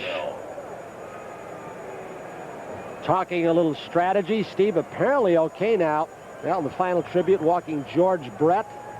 Runners on first and third, and Bobby Cox, I'm sure his philosophy was just this. There he is, that perhaps we can get out of this with one, at most 2 runs. He got out with 1, but if we pitch to Brett, it could be 3, maybe 2. What a job of pitching by Dave Steib. Leach, whom you saw a moment ago in the Blue Jay dugout, is not eligible for postseason play. He came up after September 1st. He had been at Syracuse.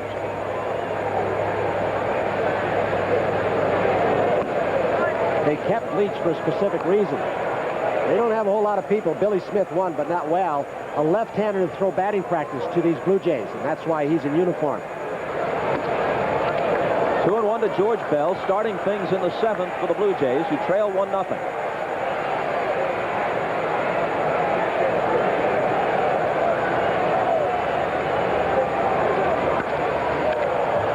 In the air to shallow right, it's Sheridan. And it's 1 out.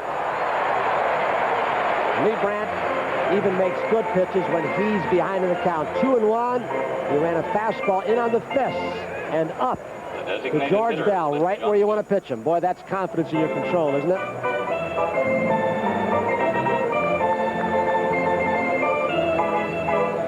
In the history of League Championship Series play, the American League East champion has won 12 of the 16 playoffs with the Western Division king. And 3 of the Western Division victories were in succession during the Oakland dynasty. The A's won in 72, 73, and 74. Since then, the East has won 9 of 10, the only exception, the Royals' sweep of the Yankees in 1980.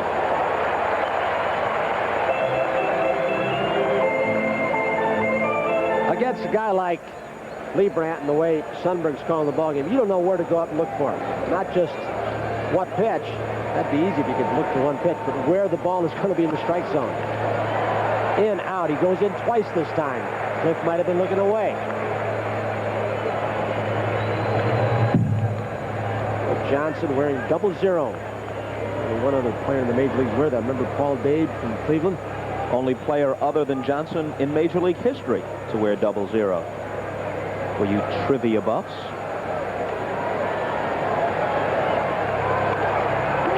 It's popped up. In foul ground, Balboni. And it's the 2nd out.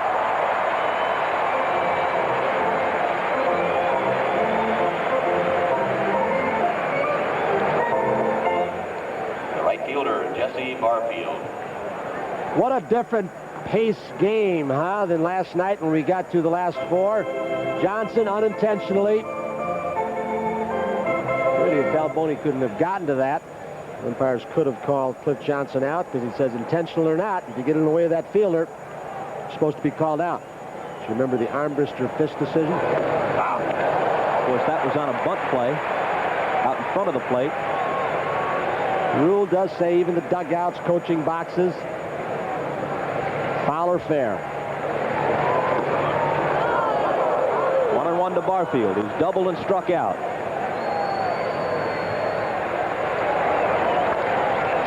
Chop to short, Biancalana. Wow, Didn't get him. Barfield beat it. But he took a little time getting rid of the ball, and it will show you the speed of the slugger, Jesse Barfield.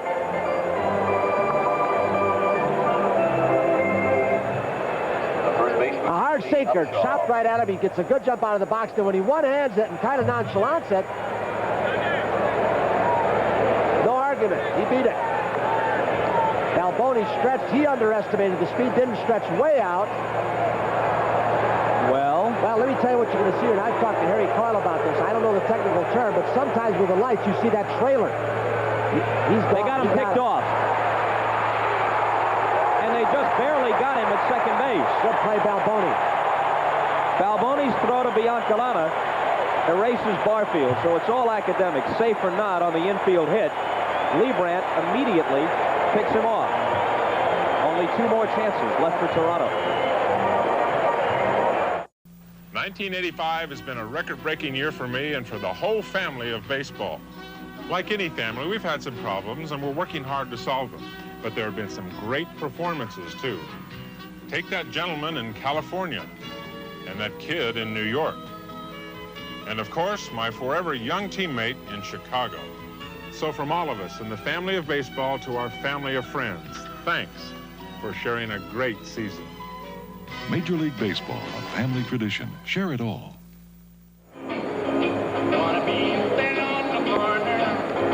Jesse Barfield, the only Blue Jay ever to hit over 20 home runs, steal over 20 bases. Bell's done it this year too. It gets picked off. It'll be charged as a caught stealing. He took a chance and he got burned.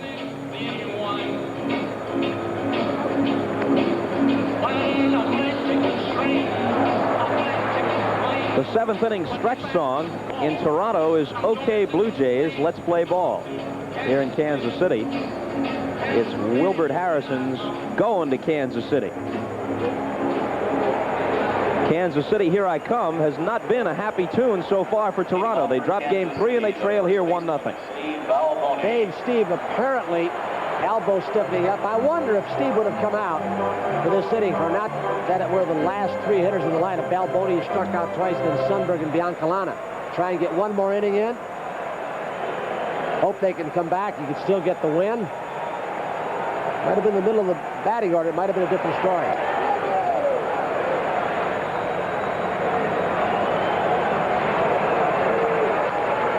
Curveball grounded to third. Garth Ordge juggles, but guns him out.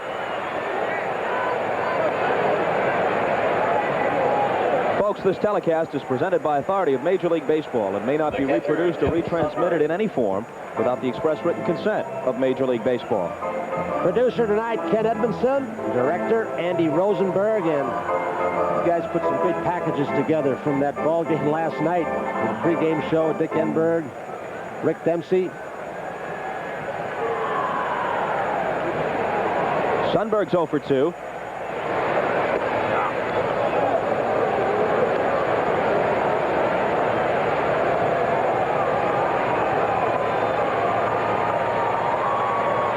After all those dry years with Texas and then 1 year with a Brewer team that had slipped, the veteran Jim Sundberg finally getting a chance to perform in the postseason spotlight. And he's had his moments with the RBI double and the home run last night. 1-2. And I think you're seeing why Dave Steib is the kind of pitcher he is. And he has just been on the border of greatness. The one-loss record fools you sometimes. He really hasn't had his good stuff over the last couple of innings. He hasn't had this entire ballgame, the stuff he had in game 1, and yet he's only trailing 1-0. Curveball, and he fans Sundberg with it. That's his 6th strikeout. Shortstop, Bobby Cox, who intentionally walked George Brett for the 1st and 3rd, did get out of it what he wanted, just 1 run. Now he's got to get his offense to get some runs off Charlie Liebrandt and possibly Dan Quisenberry. Biancalana struck out and lined out.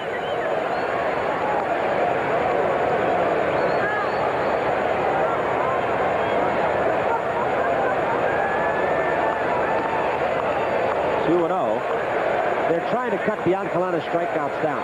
Struck out once, lined hard to short, but they feel from the left side, if he could just hit the ball on the left side by that third baseman, he could be a productive hitter out of the 9 spot. And on this turf, he just gets his bat on the ball. He'll drive some by that guy at third, Ordge in this case.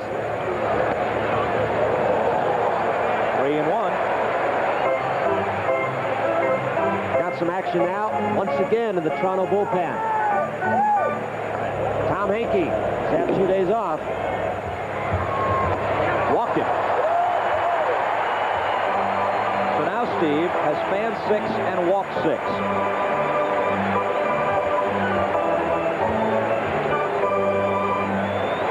He's dropped down a little bit, not throw the ball that hard, but now he's gone to more control than anything else. Al Widmar, pitching coach, down to the bullpen to check to see how Henke is.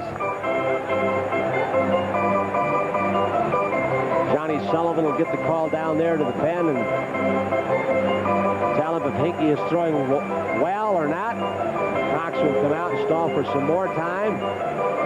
While he's doing that, they very quickly get another pitcher out. I was a little bit surprised yesterday. That's Hankey on the left and Bill Caudle on the right. I thought instead of Clancy yesterday, we might have seen Hankey. Tom Filer was on the disabled list a couple of times during the year in the minor leagues. Once in the major leagues with Toronto, he is not eligible, but Hankey was on the disabled list too, and Hankey hasn't really popped the ball in his 2 outings so far in this league championship series.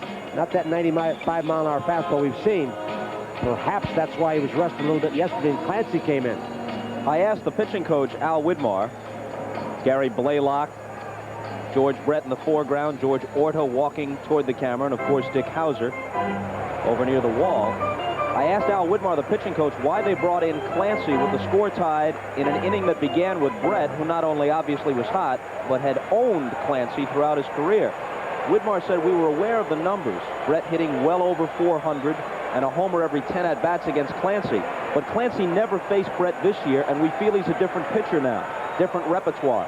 So we thought that was ancient history. He's developed a better slider and a changeup that he didn't have before. So we took it into account, but didn't feel it was that important. And the ball Brett hit against Clancy was a weak roller that somehow made it through. And Bobby Cox did have Jimmy Key down there, but didn't want to get him loose to go to Brett.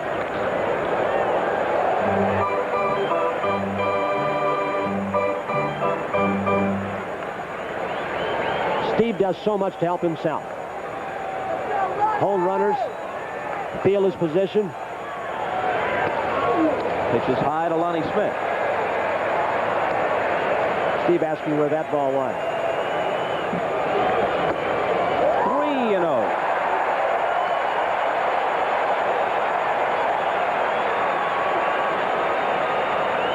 He's already walked Lonnie Smith twice.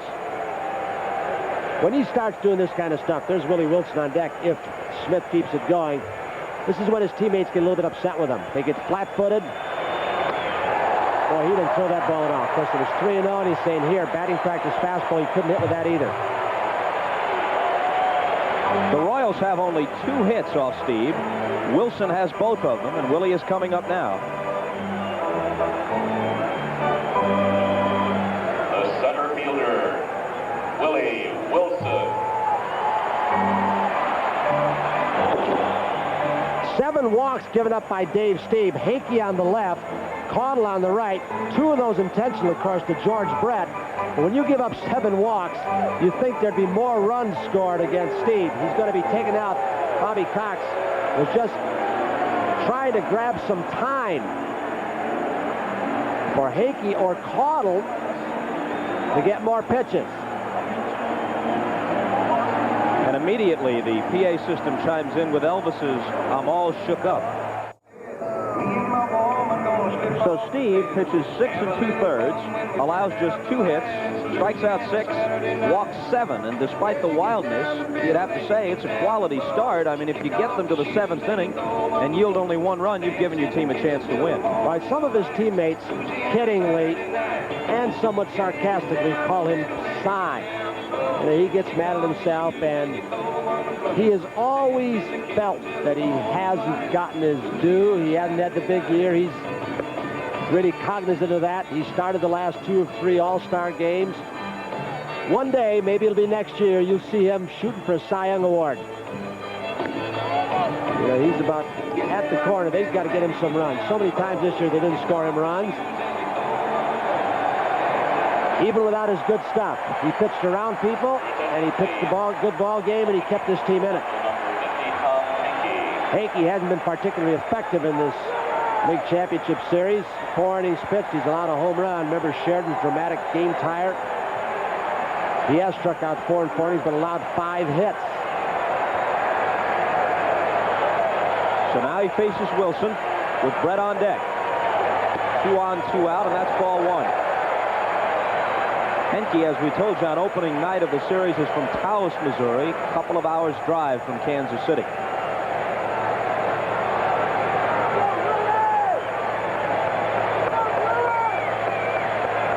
Biancalana at second, Lonnie Smith at first.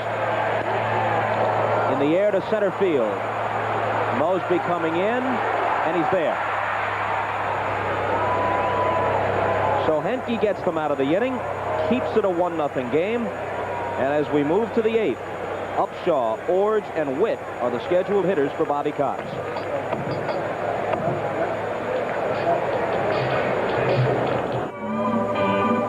The Royals co-owner, Avron Fogelman, owner of the team along with Ewing Kaufman, and George Brett's mom, Mrs. Ethel Johnson.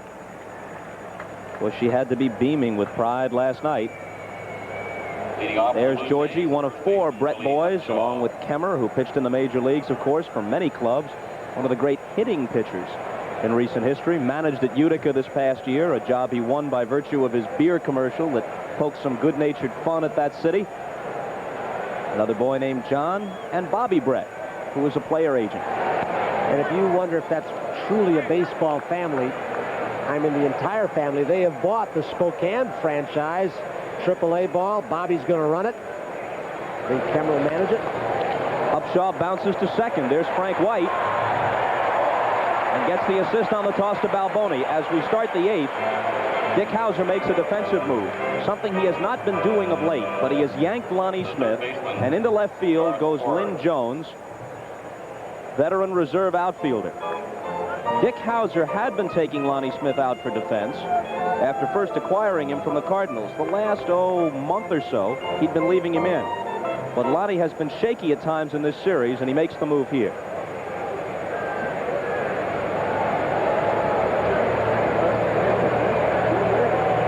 There's Lonnie Smith. Former Philly and Cardinal. Lonnie was on base 3 times, all bases on balls. Wide out the other time, so he had a nice day. Well, 1 pitch to Garth Orge. Little soft one hit out toward Lynn Jones, and he gets his first chance.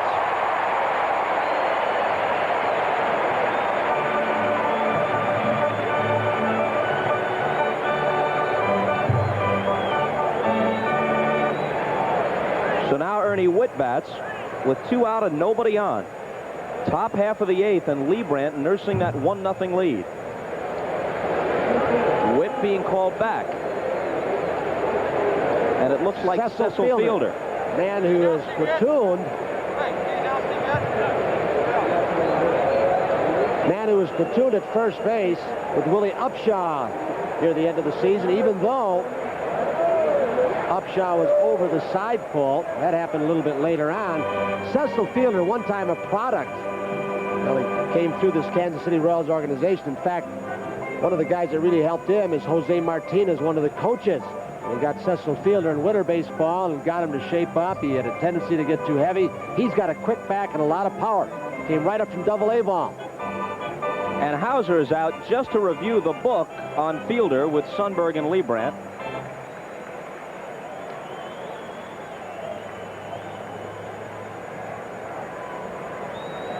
Lee May, who had a lot of 100 RBI years in the major leagues and a lot in the 90s.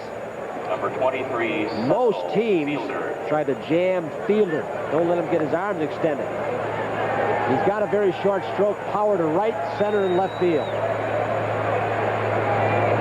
First pitch to him outside for a ball. Lee May, of course, one of the Kansas City coaches, works with the hitters.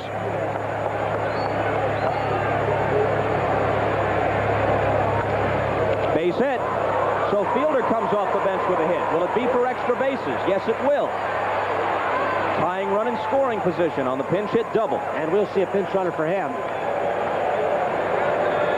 Now the youngster, one of 2 that they kept on the roster all year. Some people felt keeping Manny Lee, the switch-hitting Dominican, and Lewis Thornton, the left-handed hitter, neither played above A ball, and Ron Shepard, a good part of the season, before he was sent down, optioned out.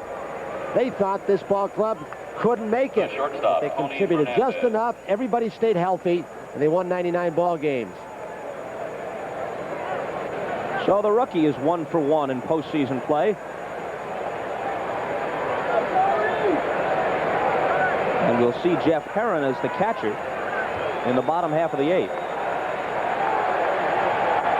Tony Fernandez now. He's grounded out twice. Called strike on the breaking ball, and Fernandez doesn't believe it. Now Hauser's got his bullpen going. And guess who it is? There's Dick. Don't have to tell you that delivery, do we? They didn't go to him in the 9th last night, not because of any lack of confidence in him, but because Farr was throwing so well. Quickly 0-2 to Fernandez.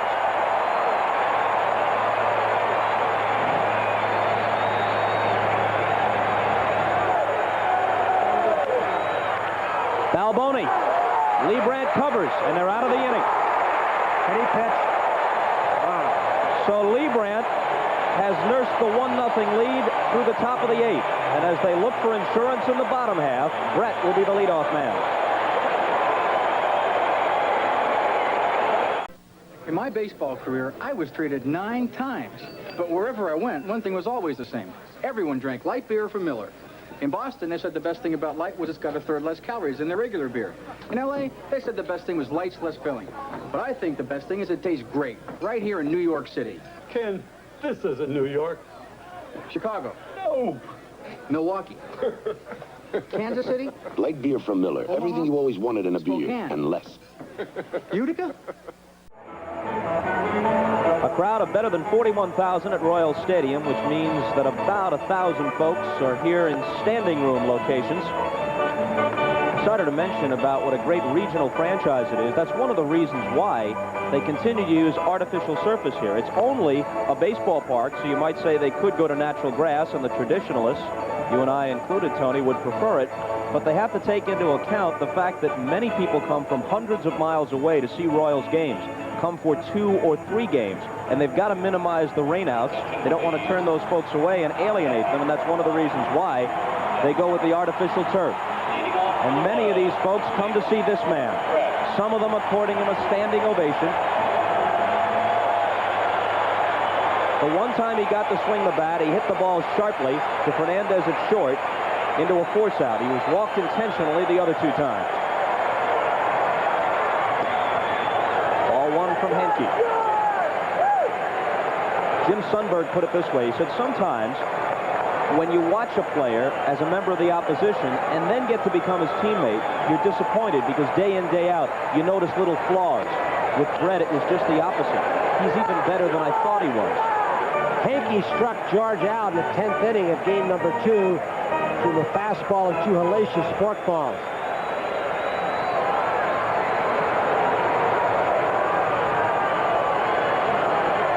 Pitch. Mark Poole, an outstanding young catcher. Good thrower coming back from rotator cuff surgery. They needed him. I mean, Jeff Herron, excuse me. Mark Poole was the catcher of AAA ball for a while. He was another great catching prospect.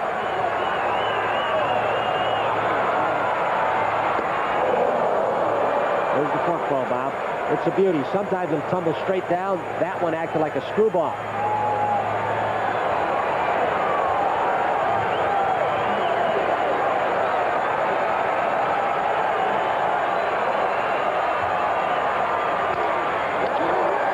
Upshaw. Henke covers, and Upshaw robs Brett. Does he ever hit a ball in the bad part of the bat? If not for Willie Upshaw. Willie Upshaw's there pretty much for a reason. Not just because he deserves to be. He was here for so long, but Bobby Cox felt they were going to be all close, low-scoring ball games, and he wanted his defense in there, too, even with the left-hander starting. Nice play, robbing George Brett. Flashing back a few seconds, there's George's mom. She thought it was a hit, but Willie Upshaw did her boy wrong.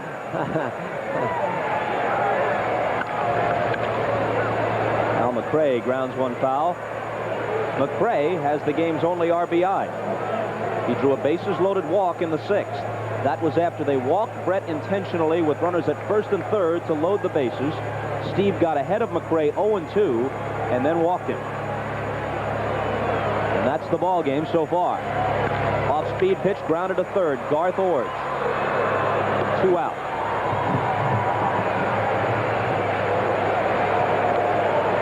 Reminder again, tomorrow's lineup, and what a sports day on NBC. It starts with NFL 85. Bill McAtee will host tomorrow. Joe Cribbs will be one of the guests. He has just signed with the Bills. It'll be a couple of weeks before he suits up, but he's back in the NFL. Larry King also has a big baseball story to go along with the football notes. and then the American League's Game 5 late in the afternoon, and the evening contest Game 4 in the National League from Busch Stadium. That's the third time you've talked about Larry King's baseball scoop. There's no further hint. Do you know? Now, if I say I do, then everybody will be mad at me for not sharing it right now. Trust me, watch NFL 85 tomorrow. They told me he had a big story. I am merely the faithful servant carrying the message. And I won't shoot the messenger.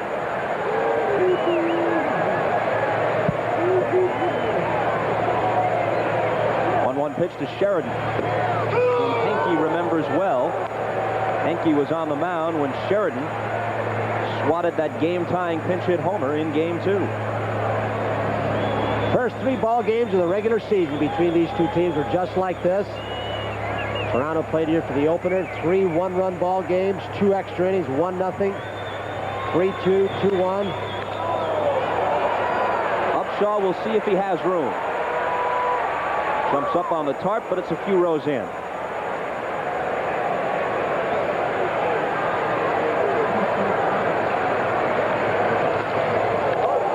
He did not get a good piece of that. He had a pitch he could handle, but into foul ground goes Barfield to make the catch. Henke might have gotten away with one there. It's a 1-0 game as we go to the 9th.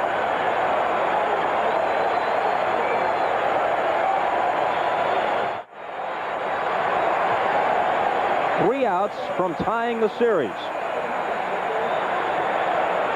The only exception to that string of one-run victories for the Royals, Game 2 of this series, which they lost 6-5 in 10 innings. The last 6 games Kansas City has won, regular season and last night in the playoffs, have included home runs by George Brett. They hope they can win this one without a round tripper from their main man. They feel Charlie Liebrandt still has enough on his fastball. He's gone 2-0, but they've still got the outfield. They're going to make Garcia, it appears, hit the ball the other way. Keep it away from his power where he can't pull it in the left field corner. 3-0. Well, Quisenberry was not up at the start of this inning, but 3 quick balls may get him up. There he goes. Liebrandt has walked only 1. Cliff Johnson starting the 2nd. Make it 2. He's only strike out 1. He had that string of 13 consecutive retires. He's thrown 12 ground ball outs. And out comes Gary Blaylock. Very slowly to buy some time. Mosby up there, probably to bunt. And do you let Liebrandt face him because he's a left-handed batter and then get to the quiz with Bell and Johnson and Barfield? I think he's thrown hard enough now, if he can get Mosby out, that he may just stay in the ball game. He's pitching well. He still has a lot of speed left on his fastball. He's hardly thrown that circle change that he threw early. There's Quisenberry. Hauser let Favre finish yesterday for one reason. Quisenberry was ready. He said he deserved to finish. He pitched so well, was throwing the ball well, he's going to stay in. Liebrandt working on a 4-hitter, and he's had a busy night in other ways, too. He has established League Championship Series records for most assists in a game by a pitcher with 5, and most total chances accepted for a pitcher with 8.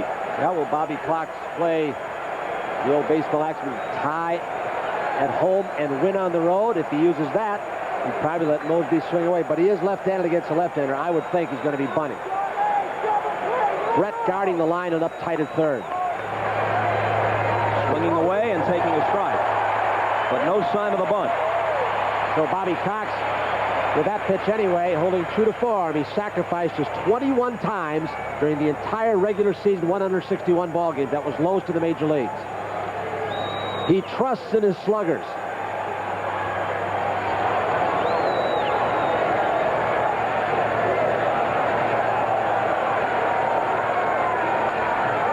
Base hit over White, and it might get into the gap. This game is going to be tied. Jimmy Williams is waving Garcia home. Mosby stops at second. A 1-1 ball game.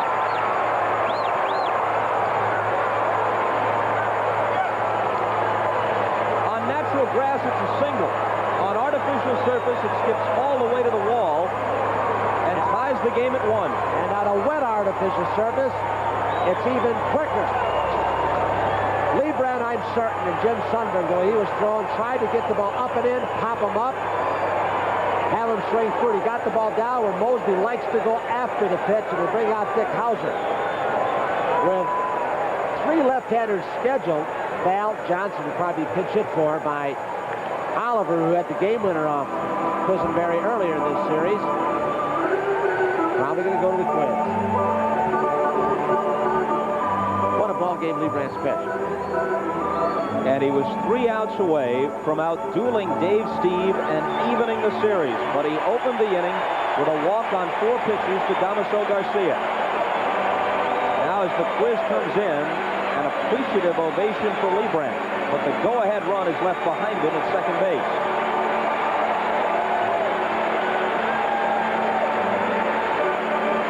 He knows all about pitching well enough to win in League Championship Series play.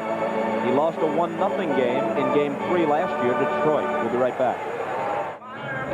The Mosby hit was only the 5th off Liebrandt, but it tied the game, Tony. Well, he let him get those arms out a little bit down. He had such great zip on the fastball when he came out for this inning, and pretty much stuck, Charlie Liebrandt did, with the fastball over the last 4 innings. Didn't feel he had to use the off-speed stuff. Probably wanted to get it in a little bit more. Garcia with that speed scores all the way from first. Lloyd Mosby with a very, very big clutch base hit for the Blue Jays.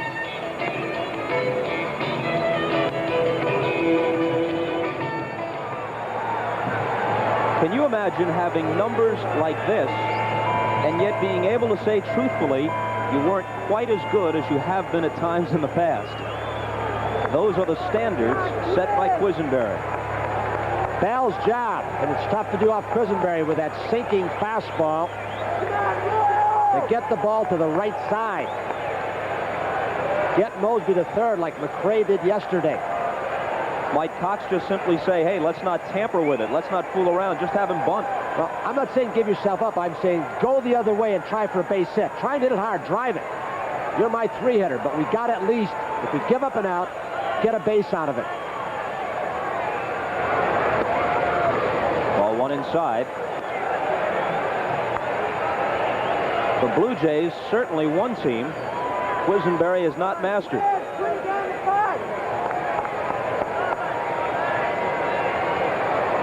Al Oliver has moved into the on-deck circle. Swing and a miss for strike 1. Oliver will bat for Cliff Johnson, and it was Oliver who got the game-winning hit off Quisenberry in the 10th in Game 2.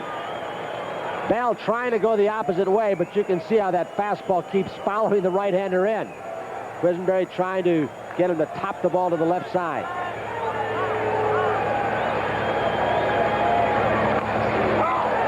One and two. Bell is not one of those Quisenberry has had trouble with. Bell is 2 for 12 lifetime against the Quiz, but one of those hits was a 10th inning homer earlier this year to win an April game against Kansas City. Ooh, it didn't miss by much. Well, you might notice for Quisenberry, Sundberg moved outside. He didn't do that for Liebrandt, so he's catching Quisenberry the way he wants to be caught.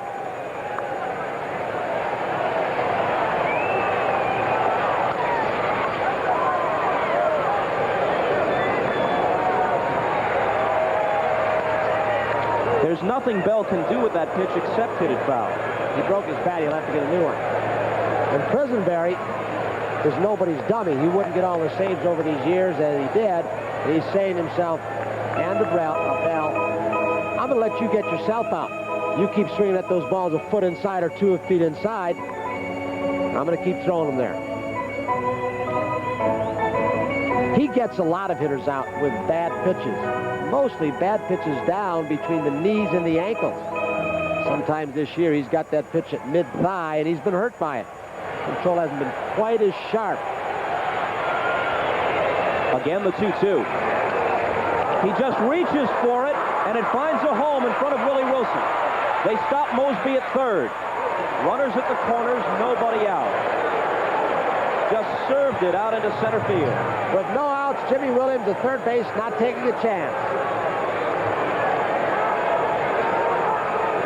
You get him thrown out. Jimmy Williams very alertly, even though Willie Wilson's arm isn't that strong, he charged the ball well, and on the turf, You get a little truer throw. Throughout this series, well, let's watch the replay first. It was a breaking ball, one of those rising curve balls that he thought he could get George Bell to go fishing for. He did. It was out of the strike zone, hit it on the end of the bat, may have broken his bat again, but he just served it. George Bell cut the swing down and just tried to put it in play. During this series, Jimmy Williams' wish has it always been the Blue Jays' command. He's had a couple of guys run through his stop signs, but Mosby obeyed that time. They had that big conference out behind the mound. There were too many people involved. Now they're going to do what some other teams have done, where you let the catcher, manager, one infielder, but the other infielders can hang on the outside in the American League, outside of the dirt surface, and listen in. Second base umpire won't get him closer. Remember Al Oliver, when they could have put him on with first base open, Quisenberry talked Hauser out of it, or Hauser said, what do you want to do? And they agreed, and Oliver got the game winner. Let's go back to game 2. Wednesday afternoon in Toronto. Mosby is the runner at second, and Oliver grounds this single between short and third. Lonnie Smith's throw will not be in time. Mosby scores the game winner. The Blue Jays had come into that inning trailing 5-4. They got 2 in the bottom of the 10th to win it. And there were 2 outs in that situation in game 2 with Barfield to follow, and they very simply said, we'd rather pitch to Oliver than Barfield. Now the infield's way in tight.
In the brown sweater.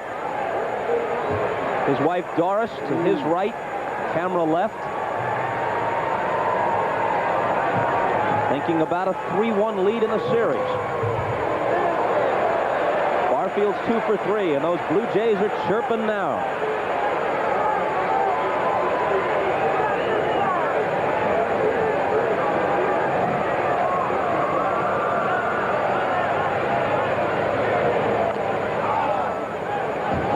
The inning began with Garcia drawing a walk. Mosby then doubled up the gap in right center. Garcia scored to tie the game, and that was all for Liebrandt. Bell on a 2-strike pitch just hit a soft little single into center field. They stopped Mosby at third, and now Al Oliver. There's Dave Steib.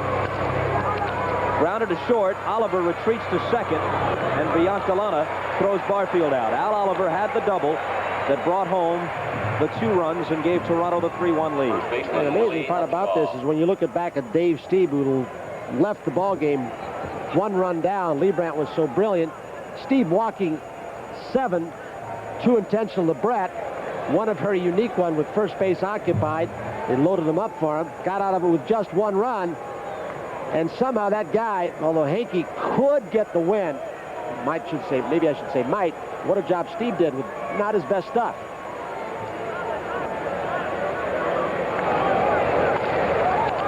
Upshaw drives it to left field. Ling Jones is there. Oliver back to second with 2 out.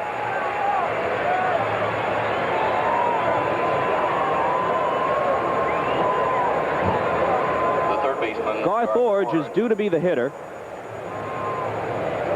Right-hander Quisenberry on the mound. Let's see if Bobby Cox makes a move to Mullenix. He does not. The ball Oliver hit was not exactly crushed, but he put it in a good spot. Down the right field line for 2 runs. In comes Biancalana. That's all for Ord. But Toronto dramatically scores 3 times. And for the second time in the series, Al Oliver comes through against Quisenberry. We'll be back.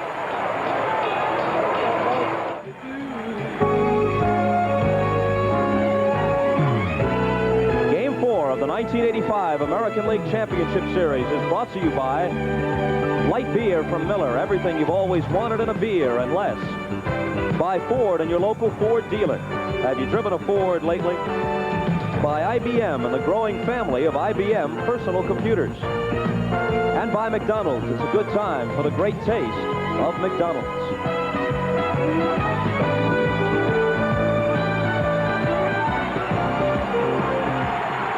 Al Oliver knows where that camera is.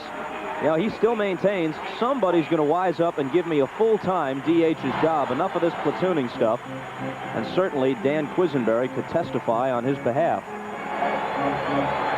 He's hurt him twice. Will Hauser be second-guessed? Or can he be? First and third?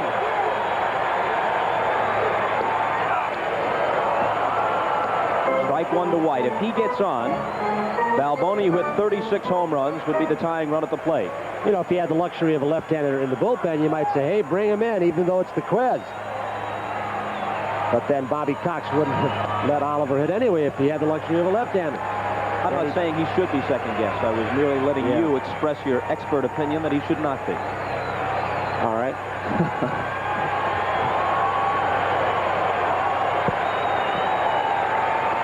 Fastball swung on and missed as Henke came right over the top. 1-2.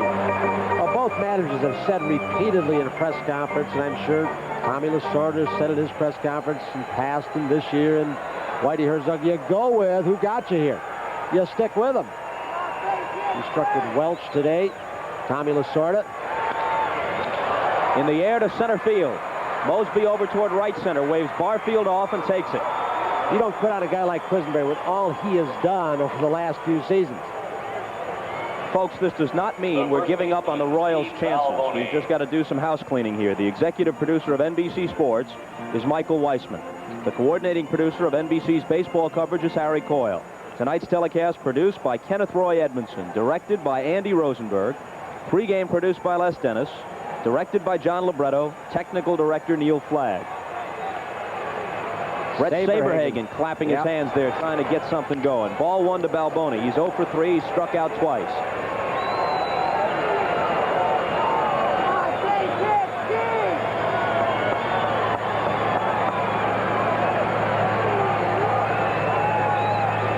Sundberg next.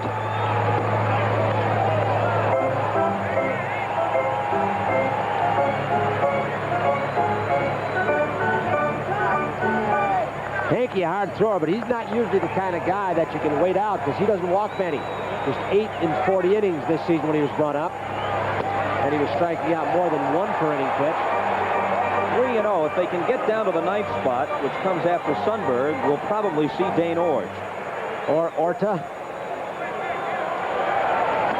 Ball 4. Tying run comes to the plate. Well, in that 6th inning, the Royals had Steib on the rope. Bases loaded, nobody out. McRae walked the only run at that point home. And then shared an infield pop-up. White grounded into a double play. They came away with just 1, which worked for Bobby Cox when he walked Brett with runners on 1st and 3rd to load him up. That was a great piece of strategy. If it stands up, it's going to be one of the greatest pieces of strategy in league championship history or postseason play. Although it didn't look so good when Steib walked McRae immediately afterward to force in the run. His thought was simple. He didn't think that obviously Steib would walk a guy in, but he said, if we can get out of this with just 1, instead of a few that Brett might drive in, and he did. And you got to have a little luck involved in that. Orta's going to bat for Sundberg. George Orta. And unless a double play ends the game, probably Orge for Biancalana next, although the on-deck circle is at present empty. If Balboni was the tying or leading run, he probably would be taken out for a pinch runner. But the bench is not that strong for Dick Hauser. Former Blue Jay George Orta takes the strike. Thing about it, though, he is going to probably pinch hit for Biancalana anyway, so if he's going to pinch hit for him, which he will if he gets up, he might as well put Concepcion in the first base for Balboni, so I think he may be overlooking this. Puts him in, he may be able to beat something out, tear somebody up down at second base, because he's going to be in the ball game for the pinch hitter.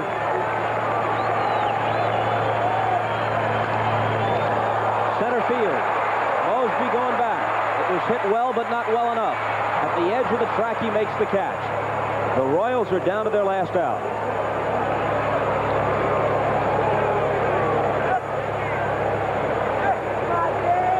Cox going to the master lineup card, looking what Hauser's got left. He will send Dane Orge up. Balboni will stay at first base as a runner. Number 9, Dane Orge. So Dane Orge, who had a pinch hit double off Dave Steib in game 1. His brother Garth down at third for the Blue Jays. Think about it the way it is now. Now Concepcion does have better speed. If he puts him in and Upshaw plays that far behind him, you know, there are some managers who would say, hey, take second base if you got a base stealer, unlike Balboni, and it removes the force. Orge, as you saw, guarding the line. He does not want his brother Dane to hit a ball down the left field line for a double and get in scoring position. The outfielders move back. Balboni means nothing. Prevent the extra base hit here. Keep it out of scoring position.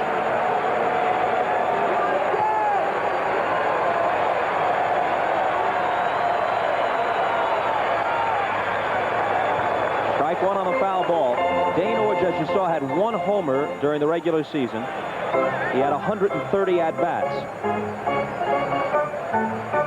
He's got that doubles power in the gaps, left and right center field.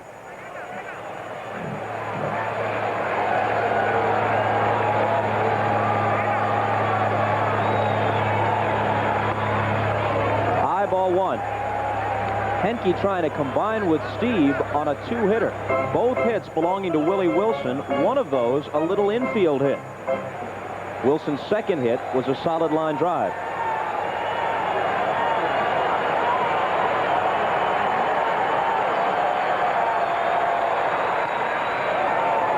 Two and one.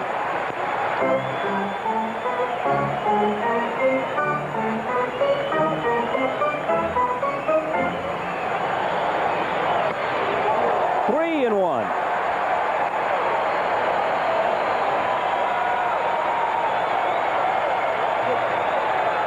Ball 4. So a pair of walks in the inning. And now perhaps Concepcion will run for Orge. In any case, Lynn Jones is going back. You'll get a pinch hitter. Cox is coming to the mound. 2 right-handers in the bullpen. Bill Connell on the right, Jim Acker on the left. Jamie Quirk is going to be the pinch hitter, left-handed batter. The last one Hauser has left, as Tony told you.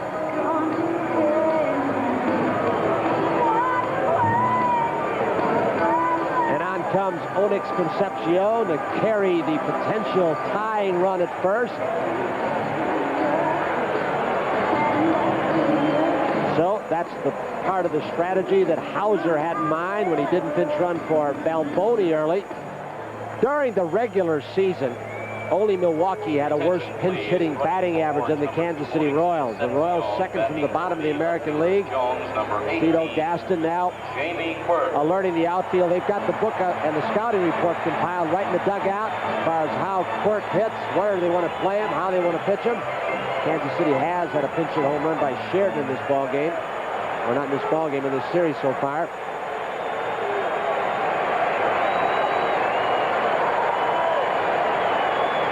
Quirk played in the championship series for Kansas City back in 1976 against the Yankees. He was 1 for 7. Had a triple and 2 RBIs.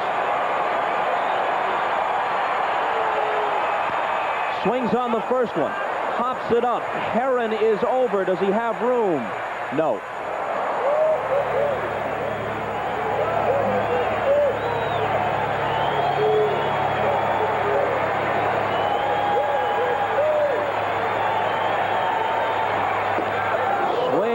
Strike 2. You go after that pitch upstairs. you can forget it. He's throwing harder this outing than he did the first 2 times out in this championship series.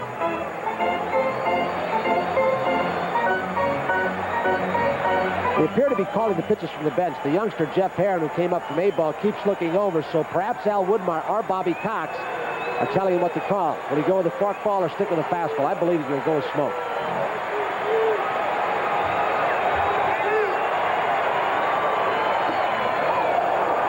What was it Vin and Joe said about the Cardinal reliever Todd Worrell this afternoon? He even sounds fast. Put Henke in the same category.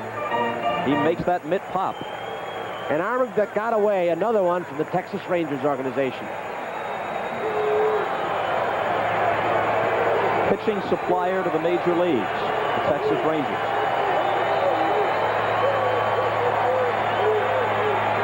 Two-two pitch.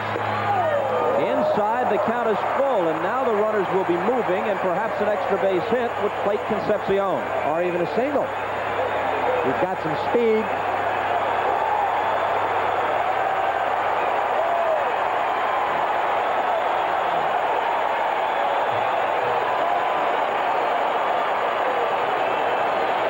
And here comes, in his first full season in the major leagues, the man who's become the team leader. 23-year-old Tony Fernandez saying, don't you dare let up. He gave a little balling out. You talk about a good all-around player, offensive and defensively. You throw in leadership qualities, you've got something.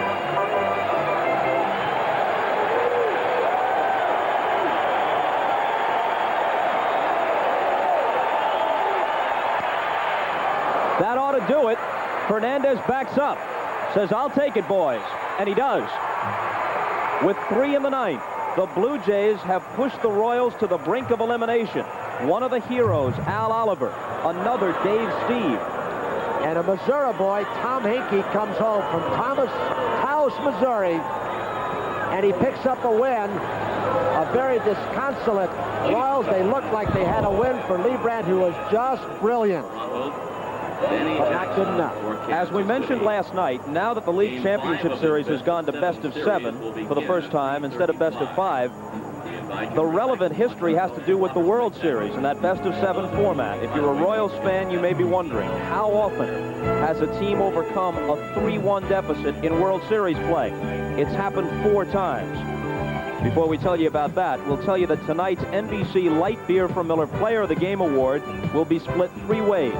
Dave Steib, who pitched very well, Tom Henke, who finished it and got the win, and Al Oliver, the sage old veteran who provided the margin of difference with that big double. So Light Beer from Miller is happy to present a check for $1,000 in the name of all 3 to help fight multiple sclerosis. And Charlie Liebrandt certainly pitched well enough to possibly claim that award himself, and more importantly, from Kansas City's point of view, well enough to even the series. Just an inning away from a 1-0 victory, and he couldn't quite close it. Pat Gillick went out. He's the architect and got some of these veterans, and they paid off tonight. The Pirates overcame a 3-1 deficit against the Senators in 1925. The Yankees against Milwaukee in 58. The Tigers against the Cards in 68. The Pirates against the Orioles in 79. That's what the Royals have to try to do. Don't forget tomorrow, an exciting sports day on NBC. NFL 85 at 12:30, followed by a full slate of football. We'll be back here at 4:30 Eastern, National League Game 4, 8 o'clock Eastern time, all tomorrow on NBC. So long for now.